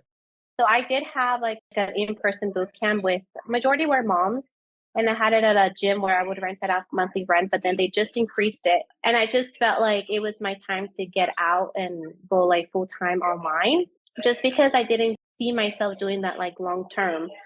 And so I was just like, okay, this is my time to let it go. And so I just made the decision last week, told the ladies, it's about 20 ladies. And it's been like a really good community, because we could bring our kids, and like it's kind of brought up also like a lot of, I guess, like social media awareness for me through them. And so that's one. The other one is also I have 2 part-time jobs. One of them is also, I think it's going to be done this month as well, because they're just not doing well. So that's going to be done with me. I'm a mom, full-time mom as well. I have 2 kids. I homeschool one of my kids. And so I'm super busy. And like, I started the CLA, I think it was last year, summer. And I'm recurring right now. I'm making like 2,500. and I haven't been consistent like posting or any of that. I'm just like trying the best that I can. But now that I feel like things are off my plate, I'm like, this is what I know I want to do. And I see potential like scaling my business. My husband has like a stable, like in-person training. But I've been wanting to do online training. I was just kind of scared to start. And then I found you, Brian. And I'm still feeling a little bit scared to go like all in because I'm like, okay, what if I just find another job and like, do this kind of like on the side? But then there's something telling me like, just go all in because I know it's kind of like what I want to do. Or I know it's what I want to do. It's just like that fear of like, what if like it doesn't work, I guess. So I'm just here to tell you how I'm feeling and see if there's any suggestions or feedback you can give me. Oh, you want me to go? No, I definitely want to go on this one. So first and foremost, when it comes down to it, you need to understand that you're choosing to let it fail by not trying and then seeing if you could stop it from failing. Does that make sense? So it's like we usually end up getting stuck in this scarcity mode, guys, this freeze mode where we're like, well, if we commit to this and it fails, that means that like I'm a fuck up. Like I didn't do what I said I was going to do. When in reality, that's 100% bullshit. You're not a fuck up. You're a fucking winner. You're choosing to do something that is hard. And if it fails, you just got to pick it back up and try again. Because right now we're choosing not to go in the pool, even though you want to go for a swim incredibly badly. Does that make sense? Now, with that being said, when you do commit, you got to commit 100%. And there is something that you said that I want to touch on. And this is good for everybody who's listening right now, either live or on the replay. You don't have free time. You see, you're transitioning out of these part-time jobs, right? You want to make this online thing work. That means every fucking moment that was allotted to those other jobs goes towards online work. You don't have free time. And that's how you're going to actually make this happen. The reason why a lot of you guys fail in the transition from in-person or 9 to 5 to entrepreneurship is you go, okay, well, I had 8 hours of work here and I was only giving 2 hours of work online before. So I'm going to quit this job and I'm going to put 6 hours here. What the fuck happened to the other 4 hours? Like, what are we doing? Like, why are we only working 6 when you used to work 10? So let's take all the time from the part-time job you're quitting that you're letting go. All right, all the time from the in-person shit that you're letting go of. And we need to allot all of that to online. And we need to understand that right now, you said you have a fear of failing. You are choosing to fail by not taking action in the first place. And I understand it's terrifying because what you're doing is you're betting on yourself. And if you bet on yourself and you fuck up, that means you feel like you're exposing yourself to the world in a vulnerable way. And then people are going to have an opinion on you. When in reality, understand that this comes with love. No one gives a fuck. No one cares, guys. Like no one gives a shit if you fucking fail in business. No one cares if you fail the rep at the gym. No one gives a fuck if you're super successful, if you're not. There's people who don't even know who Tony Robbins is. He's the biggest motivational, inspirational business person in the entire world because people are just in their own lane. They're doing their own thing. So you just got to bet on yourself, all right, and believe in yourself. Feel me? So 2 things. One, Nikki Korik, are you on my call? Nikki Korik? I think so. I saw that fucking Is that name pop fucking up. Nikki Korik? Are you there? Is that Nikki? Is that actually Nikki? Nikki's one of our OG clients. So that's number one. This is a complete and total side note. Question: how many hours are you working per month right now on your business, Marilyn? How many hours per week? Per week? Yeah, be honest. And if it's not a lot, you can be honest. I just want to know for sure. Yeah, per week, probably I would say 5 to 8 hours per week. Okay, so let's just say 6, somewhere in the middle. So we're going to do 6 times 4 weeks, right? So 24 hours, right? So you're making $2,500 recurring right now from your business divided by 24. So you're making $104 an hour from your online coaching business. Question: is there any jobs that you could land right now that would pay you $104 an hour? No. Yeah. If you can find a job that can pay you over $100 an hour, sure, go get another job. But I want this to be painful, so I'm going to say something. If you're going to find another job that pays you $25 an hour and you accept that job, I want you to know that you're getting paid $75 less per hour than you're worth. Every time that you're at that job, I want you to be like, damn, I could be making $100 an hour right now. Shit. That's so true. Yeah. And I took action and I was like, okay, well, but I have a 14-day challenge. It's full now. And I have 4 calls booked for this week. One wasn't a good fit. She didn't have a job and all that, but I have 3 more, 2 tomorrow and then 1 on Friday. So, cool. Well, thank you guys. You have your answer. Yeah. Thank you. You're welcome. We got you. That wasn't Nikki Korik. That was Nicole Roberts. Ah, touche. I see it. Whatever. It's all good. Casey, what's up? Tell Nikki we say hi.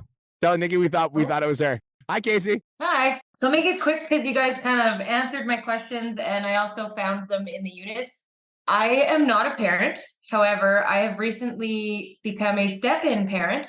Not step parent, but my cousin has recently gone to treatment, rehab, and I have taken on her 7-year-old daughter. So I'm rewatching the parenting module because I kind of was like, I'll just take notes. It's fine. Now it's super important. So that's fun. I was going to ask if there's any tips from anybody in here, if they could hit me up with like how to manage building a business and children, like outside of the module, just kind of things, tips or tricks or mindset habits that you've gotten into to help you not lose your fucking mind. Question I did have though was how to deal with somebody who you've been giving free advice and free value and like tips and whatever. They are an acquaintance, I would say, but not a friend, but I've known them for years. She booked a call with me and then canceled the call 10 minutes before because her neighbors had something happen with their house, some water main break.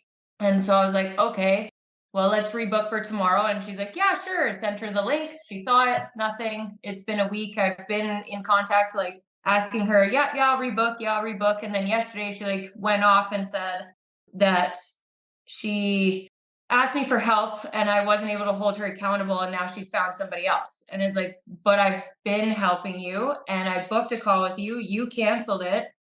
I didn't say any of this, of course. I was like, I just kind of let it go. I was like, okay, I hope you reach your goals, basically. And I was like, smiley face. But in my head, I'm like, you let this call go. And then now I'm trying to get you to rebook. And you told me that I'm not helping you and I'm trying to help you. I don't know how to handle those people. I'll tell you how I handle them. I tell them the fucking truth. Okay. You just told us the truth. Yeah. So like, can I be direct with you, Casey? Because we've been friends for a long time. Absolutely. If you gave me that bullshit, I would tell you exactly what the fuck was on my mind. I'd be like, okay, well, hold on. So you're telling me that we booked a call, you canceled, I tried to rebook, and you're upset because I didn't hold you accountable. Is that? I just want to make sure that that's what's happening here, right? And she'd be like, yeah, but okay. I completely respect that you hired another coach, but I want you to know that I did my very best to try to hold you accountable to your goals, but you canceled last minute, and there's nothing I can do about that. I hope you have a nice day. Fuck that. I'm not gonna leave without holding up a fucking. I'm gonna block you on social media. No, thank you. Okay. Also, this is advice for any of you guys that are coaching friends / acquaintances. This is the language, okay? Casey, I got a quick question for you. Are you do you just want a little bit of free advice, or do you actually want to transform your fucking life? Yeah. And when they accept that frame, they want to transform their life, then that's the frame that we're running with. Because then when they cancel that call last minute, 10 minutes before, the voice sending is like, hey, you said you wanted to transform your fucking life. So like, let's do this call like 30 minutes from now. I'm going to call you in 30 minutes. Answer my fucking call. It's a different frame, right? Versus like, if it's like, we're friends. Oh, we're friends. Oh, I'm so sorry. I can't make the call in 30 minutes, but we can catch up later, buddy. It's a different frame. Yeah. Honestly, I'm very direct. Like if you talk to anybody that knows me in my circle, they're like, she's pretty straightforward, doesn't beat around the bush. And I don't know if it's because of like conditioning growing up that I was told it was too much. So I do it to the people that I love, but like to say it to someone else that's not direct because I don't want to damage my reputation that I don't have yet because I'm this big. Guess what? You already fucking damaged it because she thinks you didn't fucking help her, right? Dude, that's the thing. No matter what you do, people are going to talk shit. So you may as well just be your fucking self. Yeah. Because she's going to go tell somebody, well, I fucking was going to work with Casey and she didn't fucking do anything for me. So you may as well be like, listen here, okay? I fucking tried to book a call with you, lady, and you canceled. That's on you. I'd love to help you if you ever get serious about your goals and this fucking coach that you hired doesn't fucking work, which you're not going to because they probably suck and they're not me. Just don't say that. But I'd love to help you. When you get serious about your goals, reach out and let's have a conversation. Okay. I hear you. I get it. I understand. I have a big heart. I don't like when people don't like me either. And I spent literally years, Casey, in Calgary trying to get people to like me. And when somebody didn't like me at Aesthetic Nation, I was like, let's fucking go above and beyond and let's like try to build a relationship with this person. And now I'm just like, fuck you. Okay. I know who I am. I'm a nice person. I give value, right? I try my best. I do my very best. Not everyone's going to like me. That's fucking fine. You don't like fucking Oreos. You like fucking vanilla ice cream, whatever. I don't give a fuck. But like, I'm going to show up as myself and you can either like it or not. But like, don't dilute yourself because you're afraid of another person's opinion. Say what the fuck's on your mind. Yeah, I was afraid of that, but figured I would ask. And I think that's all I needed to just get what needs to be said now. Cole's got something to say to you too. Fuck anybody that can't take it. So. Yeah, I'm literally like, girl, come on. Just look at me. All right. You know how many fucking people hate my goddamn guts because I say exactly what's on my mind? But I love that. You'll never damage your reputation because the people who fuck with you and that are meant to fuck with you will love you for who you are. There's a lot of people that cannot handle me. All right. A lot of people. Why? Not because I'm rude, but because they don't understand how to deal with their insecurities. They're not solid and they're fucking liars. Why do you guys think me and Brian are fucking such good friends? Because he stands on his core values and his word is his bond. So if he says something around me, all right, he does it. And we check each other on each other's bullshit. We're able to deal with it. If I have a random person around me and they say some dumb shit, I check them within 30 fucking seconds. And if they're not good on their core values or principles, they can't deal with it. So they're like, I'm fucking out. I only have a select group of friends because I only associate myself with individuals who play at this level, right? When people actually want to improve, they open up to the truth that is need to be heard, True. right? You're never going to damage your reputation ever, because the people who fuck with you will fuck with the way that you deliver it across the board. Okay? Yes. Facts. Now, when it That's comes good. down to the parenting thing, all right, there's a lot of people that are going to have different advice in this community. I saw a couple mothers right in here that have been doing this by themselves. If you guys could reach out to Casey afterwards and give her some advice personally, that would be absolutely amazing. I know, Justin, you fucking piped in, you got 4 kids, but again, your wife is doing most of the helping right now with the kids while you're working. Same thing with me. All right, my advice would get help. All right, get fucking help. Okay, if it wasn't for Julia, I wouldn't be able to do as many calls as I do. Now, the reason why I have breaks in my calendar is so I can go take support and support her throughout the day as well. But I also made sure that I hired a nanny. Unfortunately, she's on vacation. Why? Not because we needed one, but because I wanted to give Julia freedom again. All right, and because I'm not willing to distract / take away from the life that I'm currently creating. All right. So we hired a nanny. It was 4 hours, 3 times a week, just to give her freedom to go fucking do whatever she wants to do. Go to the mall, fucking go to the gym, do whatever she needs to do. All right. So she can get out of the fucking house while I'm down here working with you guys, doing calls for you guys, running the business that is giving us the beautiful life that we are living. All right. Don't let any fucking parent make you feel bad for hiring help. If they fucking make you feel bad, tell them to go suck a dick. Right. Like, the reason why we are living the life we are living is so we can live our lives on our terms, period. All right. Now, again, planning, schedules, calendar breakdowns, they're all commented below. Every parent in here will tell you plans is something done to. My calendar is 100% dissected from 3 p.m. till 7 p.m. around all of the work I need to do, time that needs to be spent, time that I need to be upstairs to help Julia with Cade, and then different breaks to make sure that my son sees my face and knows who I am. It's like all dissected in my calendar. Okay, so you feel me? And I'm doing that. I'm doing that with my calendar, but it's as it's shifting. So I'm getting clients now. So I'm going from just doing the units and doing like the building part to also servicing clients and doing that. And then this got thrown in. So I'm like, okay, now the schedule has to shift. The gym's got to move. Yep. Why do you think I Driving wake up across at the 3 city, a.m.? like, I wake up at 3 a.m. I go to bed between 9 and 10. The reason why is because Cade doesn't wake up until 7. So I'm able to get my workout done, my boxing done, my morning routine done, and I'm back at the house before Cade opens his eyes. And then I get to spend 30 minutes with him and Julia before I need to get ready for my first call. Then I work throughout the day and I spend multiple times with Cade and Julia throughout the day. And then I put him to bed every day with Julia at night and I brush his teeth. It's my favorite thing in the world. It's like my fucking dad moment. I get to brush his teeth at night. We put him to bed and then I spend 2 to 3 hours with Julia pouring into her. And then I go to bed at 9 to 10. And that is why I only sleep 4 to 6 hours a night. I could sleep longer, but if I sleep, I take away from my son and my wife, and I'm not willing to do it. but even throughout your day, you're saying that you're still filling your cup bits at a time. So it's Anytime not that I have like you're- 5-10 minutes between calls, I'm upstairs and I go say hi. Yeah. And then at the end of the night, you're not like into your computer at 10 o'clock at night. You're spending time with your wife, filling your cup and filling her cup and filling the family so that it gives back. Okay. Yes. Got you.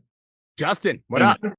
Oh, is it Justin or Cameron's Cameron? next, Okay, sorry. Cameron, sorry. What's up, guys? Hey, how are y'all? We fucked up. Go ahead. You're first. Go ahead. Go ahead, Cameron. You're Sorry. fucked. You got to turn your camera on, bro. Go ahead, Justin. Oh, is it Justin, not your on? turn. Justin first and then Okay. Cameron. What's up, Justin? How you doing, bro? Hey, brother, how are you, man? Doing fucking great. Congratulations on all your success. Fucking crushing it Oh, in the man. first 60 days in the academy, hey? Hey, you guys have been incredible as far as the value that you provided. Hey, listen, so basically my question is based on TikTok. So I do lives. I go live twice every single day of the week. So I'm trying to figure out what a good structure is for the live sessions. Each one is about 90 minutes. So as I've been going, they've kind of, I'm not going to say they've dwindled out, but it's just there is really no structure involved. So I don't know if there's something I should be looking into and laying out. Basically, it's just been a community of like-minded guys that stop by. Random people will come in. You know, I'll do my pitch, a soft pitch throughout the process, and I'm able to get 5 to 10 warm leads per day. which has really been the success of January and the beginning of February. So I'm just trying to optimize that and really capitalize, and maybe double that this month. First and foremost, keep doing what you're fucking doing, because if you're getting 5 to 10 warm leads per live stream, keep doing that across the board. Now, if it is dwindling down, that means you're not giving enough value or keeping people entertained. So you just got to talk to them more. All right. The hack with TikTok Live, guys, and by the way, TikTok Live is different than every other fucking live platform, period. So you cannot treat it the same. TikTok Live is like spammy as fuck. People are trying to get gifts. They're trying to do games. They're trying to play games with other people. So ask yourself, how can I make this the most interactive and as entertaining as possible? Guys, to let you know, I built my TikTok up to 300,000 followers back in the day while I was living in Cochrane. And while I was training in my basement because the gyms were closed due to the vid, I would go live every single fucking day at the same time for the hour and a half I was training. I would talk to them on my live in between sets, and I'd break that down. And then I would do an open Q&A. I'd answer people's questions, pull them up on the live stream. So answer the questions interactively. It's just, how can you keep it interactive? Feel me? Chris, there you go. Chris Kowalski was on those live streams. There we go. Back when Cole would get banned for playing music on live daily. Exactly. I got banned every day. Okay. Nice. I really appreciate that. I would say double down on what's working. And then if you wanted to add some structure, you could have you could be like, maybe have a whiteboard or like an easel behind you. And you could be like, all right, guys, we're going to be talking about 5 different things today. Talking about fucking mindset. We're talking nutrition. We're talking training. We're going to be talking fat loss. We're going to be talking being a father. All right. Nice. So as you guys are tuning in, blah, blah, blah, blah. So like one live stream could just be a Q&A, and the other one could be like structured where you have 5 to 7 to 10 things you're talking about. And then you have it on the whiteboard or an easel, and then you're just pointing so that everybody that's tuning in knows that if they stick around, they get to learn about all of it. And right now you're talking about nutrition. So right now we're talking about this. And you're just circling, and then you're just rambling about it, talking about it. People asking you questions, you're engaging, blah, blah, blah. Then you move on to the next topic. And then people that are tuning in, if you're just tuning in, just letting you know, talking about 7 things today. Right now we're focused on nutrition. It's almost like then there's incentivized to stick around for a little bit longer. But I would have one where it's just a Q&A, and I'd have one maybe where you structure and add a little bit of that. Okay, absolutely perfect. Last thing, and I do respect your time. Hey, so for February cancellations, every February we're going to have people that want to retreat back to the recliner or the couch or the comfort zone. And it's hard for me to see, but it has happened this past week. So what is your go-to on how to kind of reframe them quickly? Get them on a call. Totally understand you're struggling right now. I definitely want to meet you where you're at and hear you out. So let's set up a quick 15-minute chat. You can tell me what's going on, and I can, we can figure out a plan from there. Perfect. Okay. And then on that call, what you're going to do is you're going to hear them out, listen to them, and then you're going to just remind them of their goals.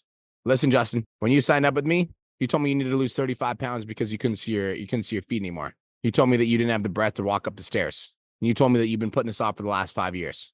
I get it. It's hard. January rolls around, motivation goes away. I understand. Yeah. But what if this goes on for the next 3 years? You gain another 50 pounds, and now you can't walk up the stairs or play with your kids. Where are you going to be at then? You already started, bro. You're already in the fucking game. You just got to get off the bench and keep playing. Let's fucking rally. Let's get back in there. Come on. Bum slap. Let's go. That's it. Okay. Very nice. I appreciate it, guys. Cool, brother. Dude, again, congratulations on all of your success. I'm watching you rise in the onboarding and the CLA. It's really cool to watch. So keep it up. I see you. I appreciate you.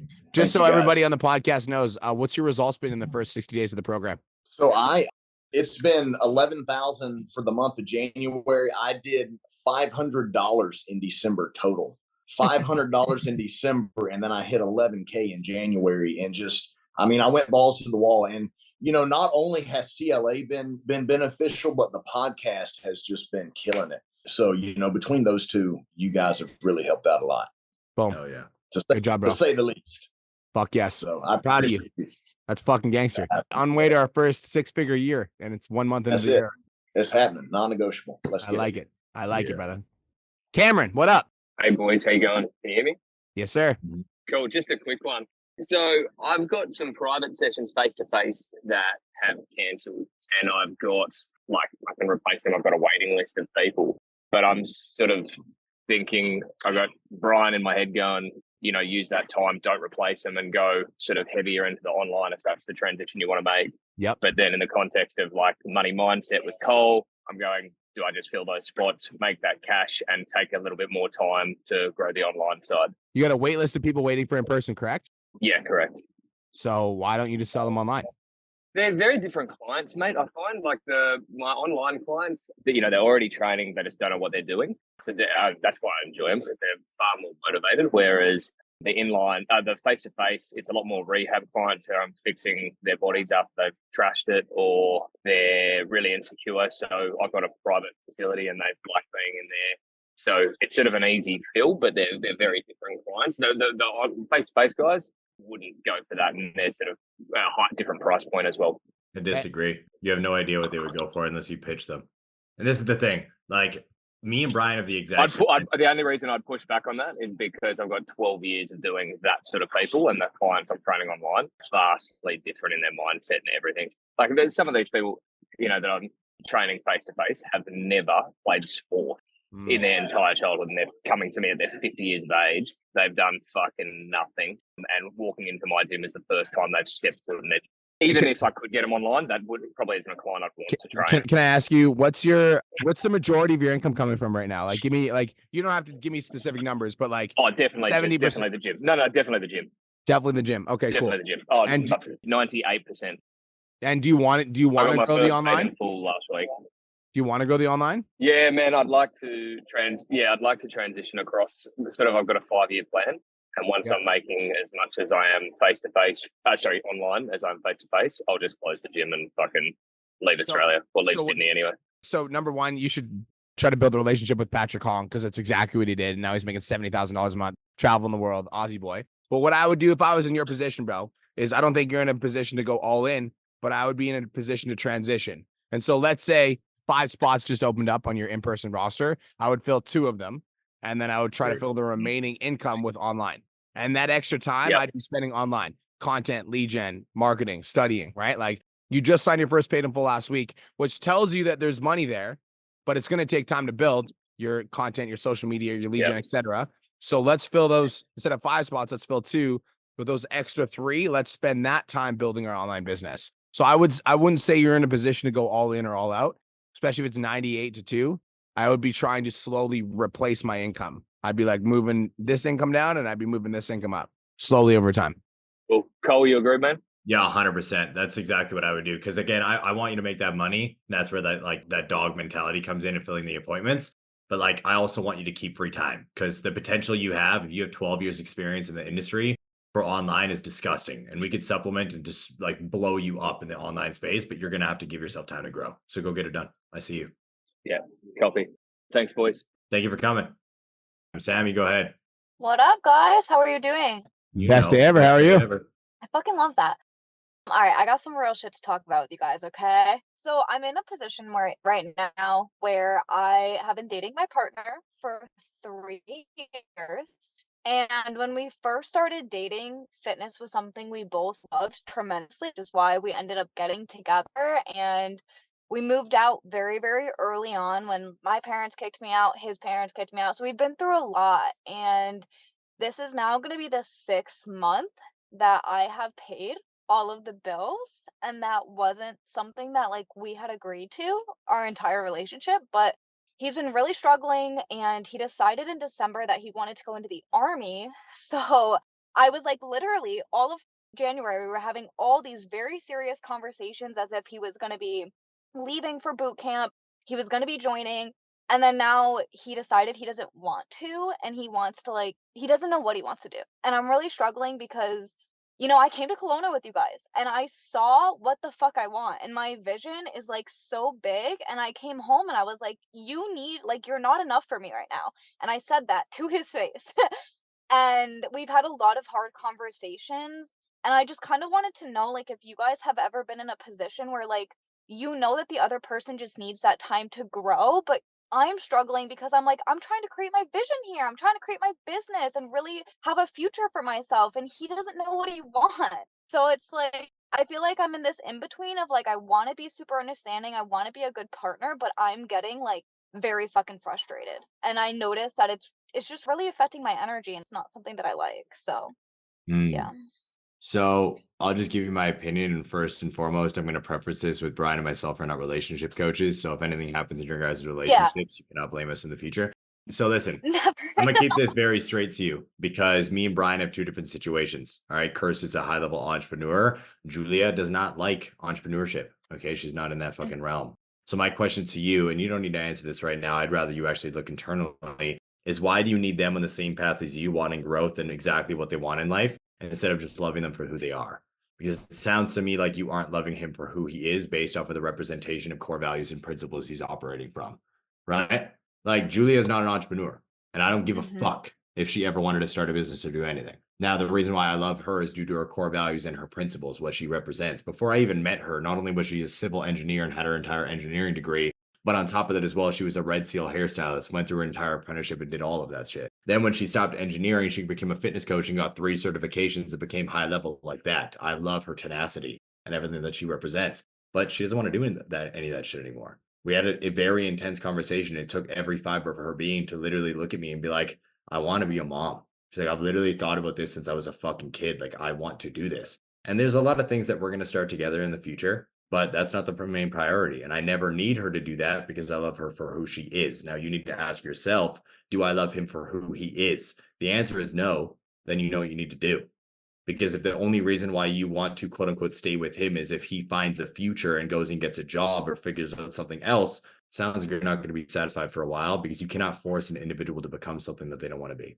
Yeah, I think it's that, like, my mom, she was a single mom and she, like, did everything to take care of us, and my stepdad came in, like, when I was, like, 6, and he never worked. So, I've had multiple people in my family be like, "You're in the same situation that she was my whole life," and I want to be that person that is like, "No, he doesn't need to know what he wants." Like, I want to be an entrepreneur, but I'm holding so much resentment because it's putting so much pressure on me to, like, pay all these bills and take care of him, buy his groceries.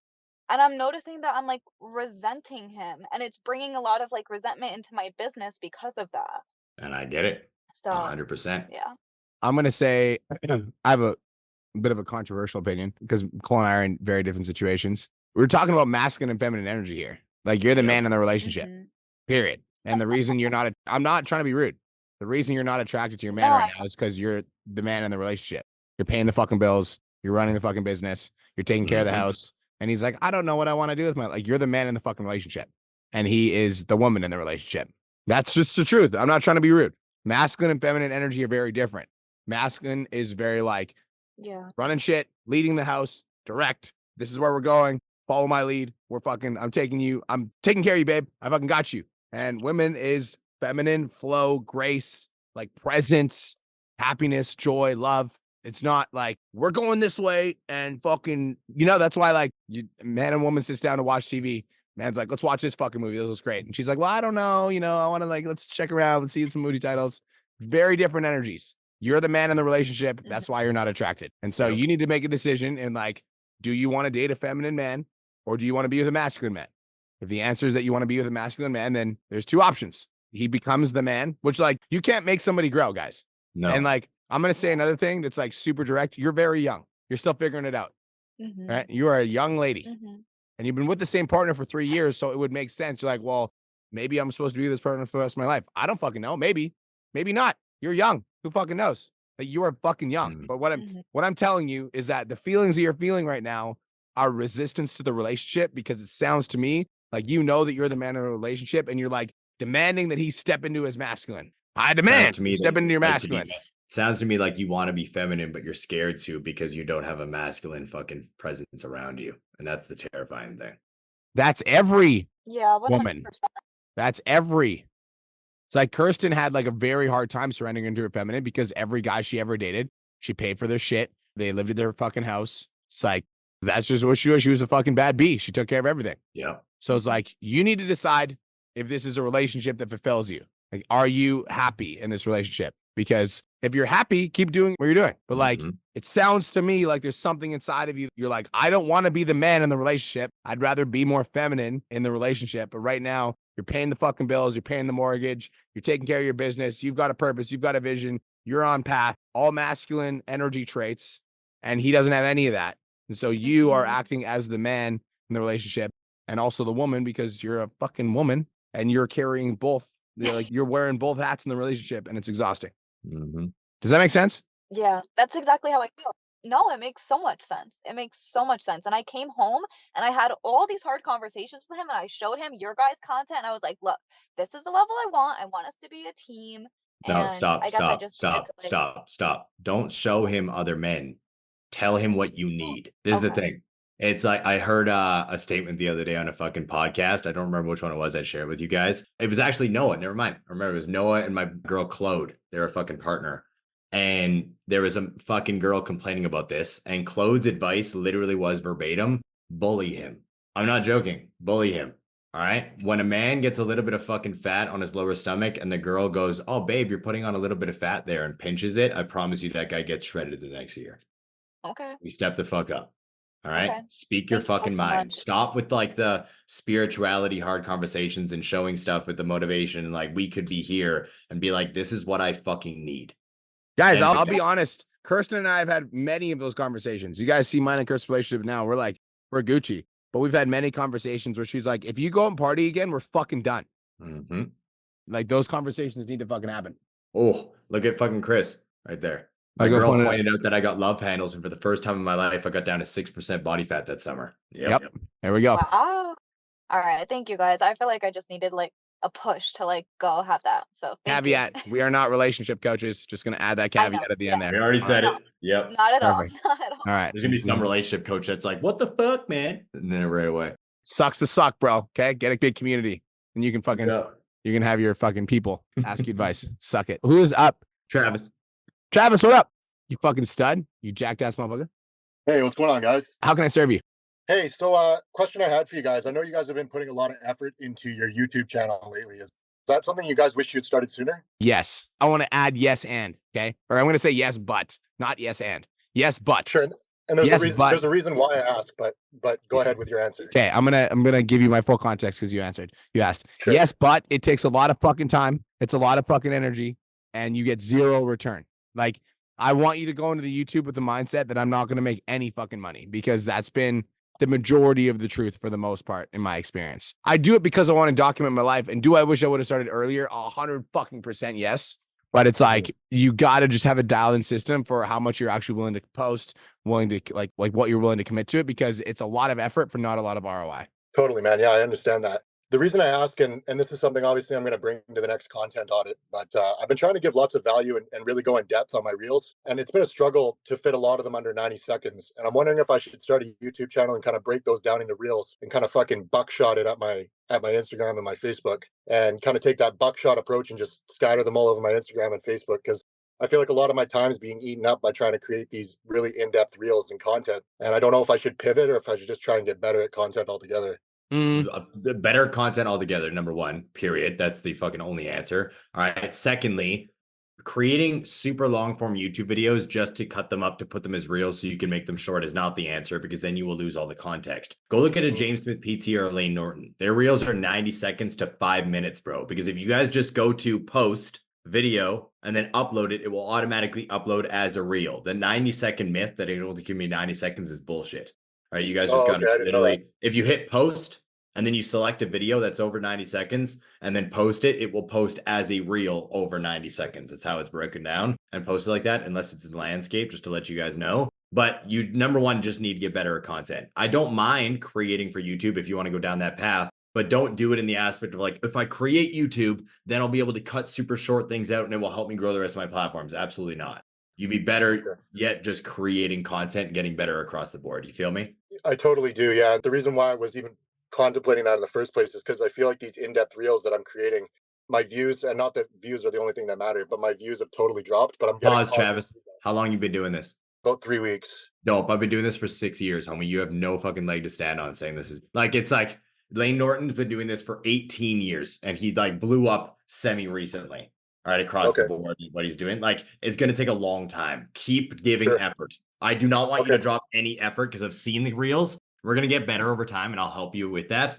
But don't put less effort in order to see if it grows. Keep going as hard as you possibly can and shit will hit. Feel me? Yeah, I know. I see those like trending audio 7-second garbage, you know what I mean, blow up, and it's tempting, but I don't want to go that direction, right? No, fuck that. Let's keep pouring value. And then I'll just sub Brian the same question you asked at the beginning. I've actually got a weird answer. I don't wish I started my YouTube earlier. Why? Because I actually started mine a long time ago. I've got a lot of like very precious memories that me and Julia documented. I didn't understand it. Maybe I wish I would have went harder with it earlier, for sure. But if I started any earlier than I did, you guys would have saw a bunch of things that I absolutely hate about myself and addictions, etc. So I'm glad I didn't start earlier, but I wish I took it more seriously when I did. Yes. Okay, cool, man. Thanks for your answer, and I'll definitely be on the next content audit and kind of rip that apart for me. I got you 100%. You're on the right path. I will say, Travis, I just want to say one more thing, okay? You're on the right path, and you got the right thought pattern, right? So remember how earlier on the call, if you guys stuck around for the whole time, we talked about where to place your focus, right? Bro, that hit so hard for me because I've been banging my fucking head against the wall on Instagram for the last 8 months, and Facebook's been hitting. So thank you for that. Yeah. So like, I love that. Where to place your focus. I'm going to give you that same strategy with what we're talking about, because your mindset, I know you, Travis, you want to get better at content, correct? Correct. Which is why you're like, I'm going to start a YouTube channel, because that's where your focus goes. You're like, I want to get better at content, so I want to start a YouTube channel. So if you place your focus on starting the YouTube channel, that won't actually solve the problem of like getting better at short form content, which will get you to go more viral. What will actually happen is you're like, now your attention will be more scattered because you'll have more platforms, and now you've got a bigger problem to deal with. Right. So if we just take that focus of like, I want to get better at content, and we channel all of that into your short form shit, now your short form shit's going to get better faster. You're going to get better results quicker rather than starting a new channel. And all we did is teach you where to place your focus. Does that make sense? It absolutely does. Yeah. Right. I just wasn't sure if it was a better bang for my buck to make these long videos and chop them up rather than spending all the amount of time on these, minute and a half videos, but that makes sense. I promise you, you're jacked as fuck. Once you figure out what your message is and you fucking start hitting it hard, it's going to happen. I promise it will happen fast for you, bro. Cool. It will happen fast. It's going to take, you might have to play around to experiment to figure out what, but once you find one that hits, it's going to happen fast, bro. I promise. Awesome. Thanks for the reassurance, man. I appreciate it. Hi, bro. Game on. Friday, bro. Friday, 12 p.m. PST is content audits. I'll be diving into everything with you guys. Hey, you'll fucking see me there. Sounds good, man. Yeah. You guys enjoy the rest of your day. Thanks for showing up for so long today and waiting for me. Of course, bro. Don't want to leave you hanging. Cheers. All right, guys. Sarah, if you're listening on anything live stream on Brian's side, DM me personally and I will answer your question because I feel bad for you fucking getting dropped. Sarah, you hear that? DM Cole. He's got you. All right, guys. That is it. That is all. Hopefully you guys got some fucking value from today. If you're in the academy, I just want to let you guys know of a couple of things. Number one, you're fucking awesome. Okay. Number two is we have new milestones. So as soon as you guys hit your first 1,000, if you guys already hit 1,000, sorry, too bad. We just launched these today. Okay. So moving forward, if you hit your first 1,000 in the academy, if you're a new student, this is good for you. We have a fucking gift for you. Once you hit your first 5K in the academy, we got a fucking gift for you. Once you hit your first 10K, we got a fucking gift for you. So make sure you let us know because we like to give you guys prizes. All right. Peace, love, and protein. Cole, where do they find you, dog? Wake Up with the Wolf podcast or Cole Lewis de Silva on everything. Let's go. Peace. Thank you so much for tuning into today's episode. Hopefully you got some value. If you did, and you want to learn more about how me and my team can help you scale your online fitness business to $10,000 a month, DM me 10K on Instagram at TheRealBrianMark for more information, and I'll reach out to you to see if I can help you grow an online coaching business.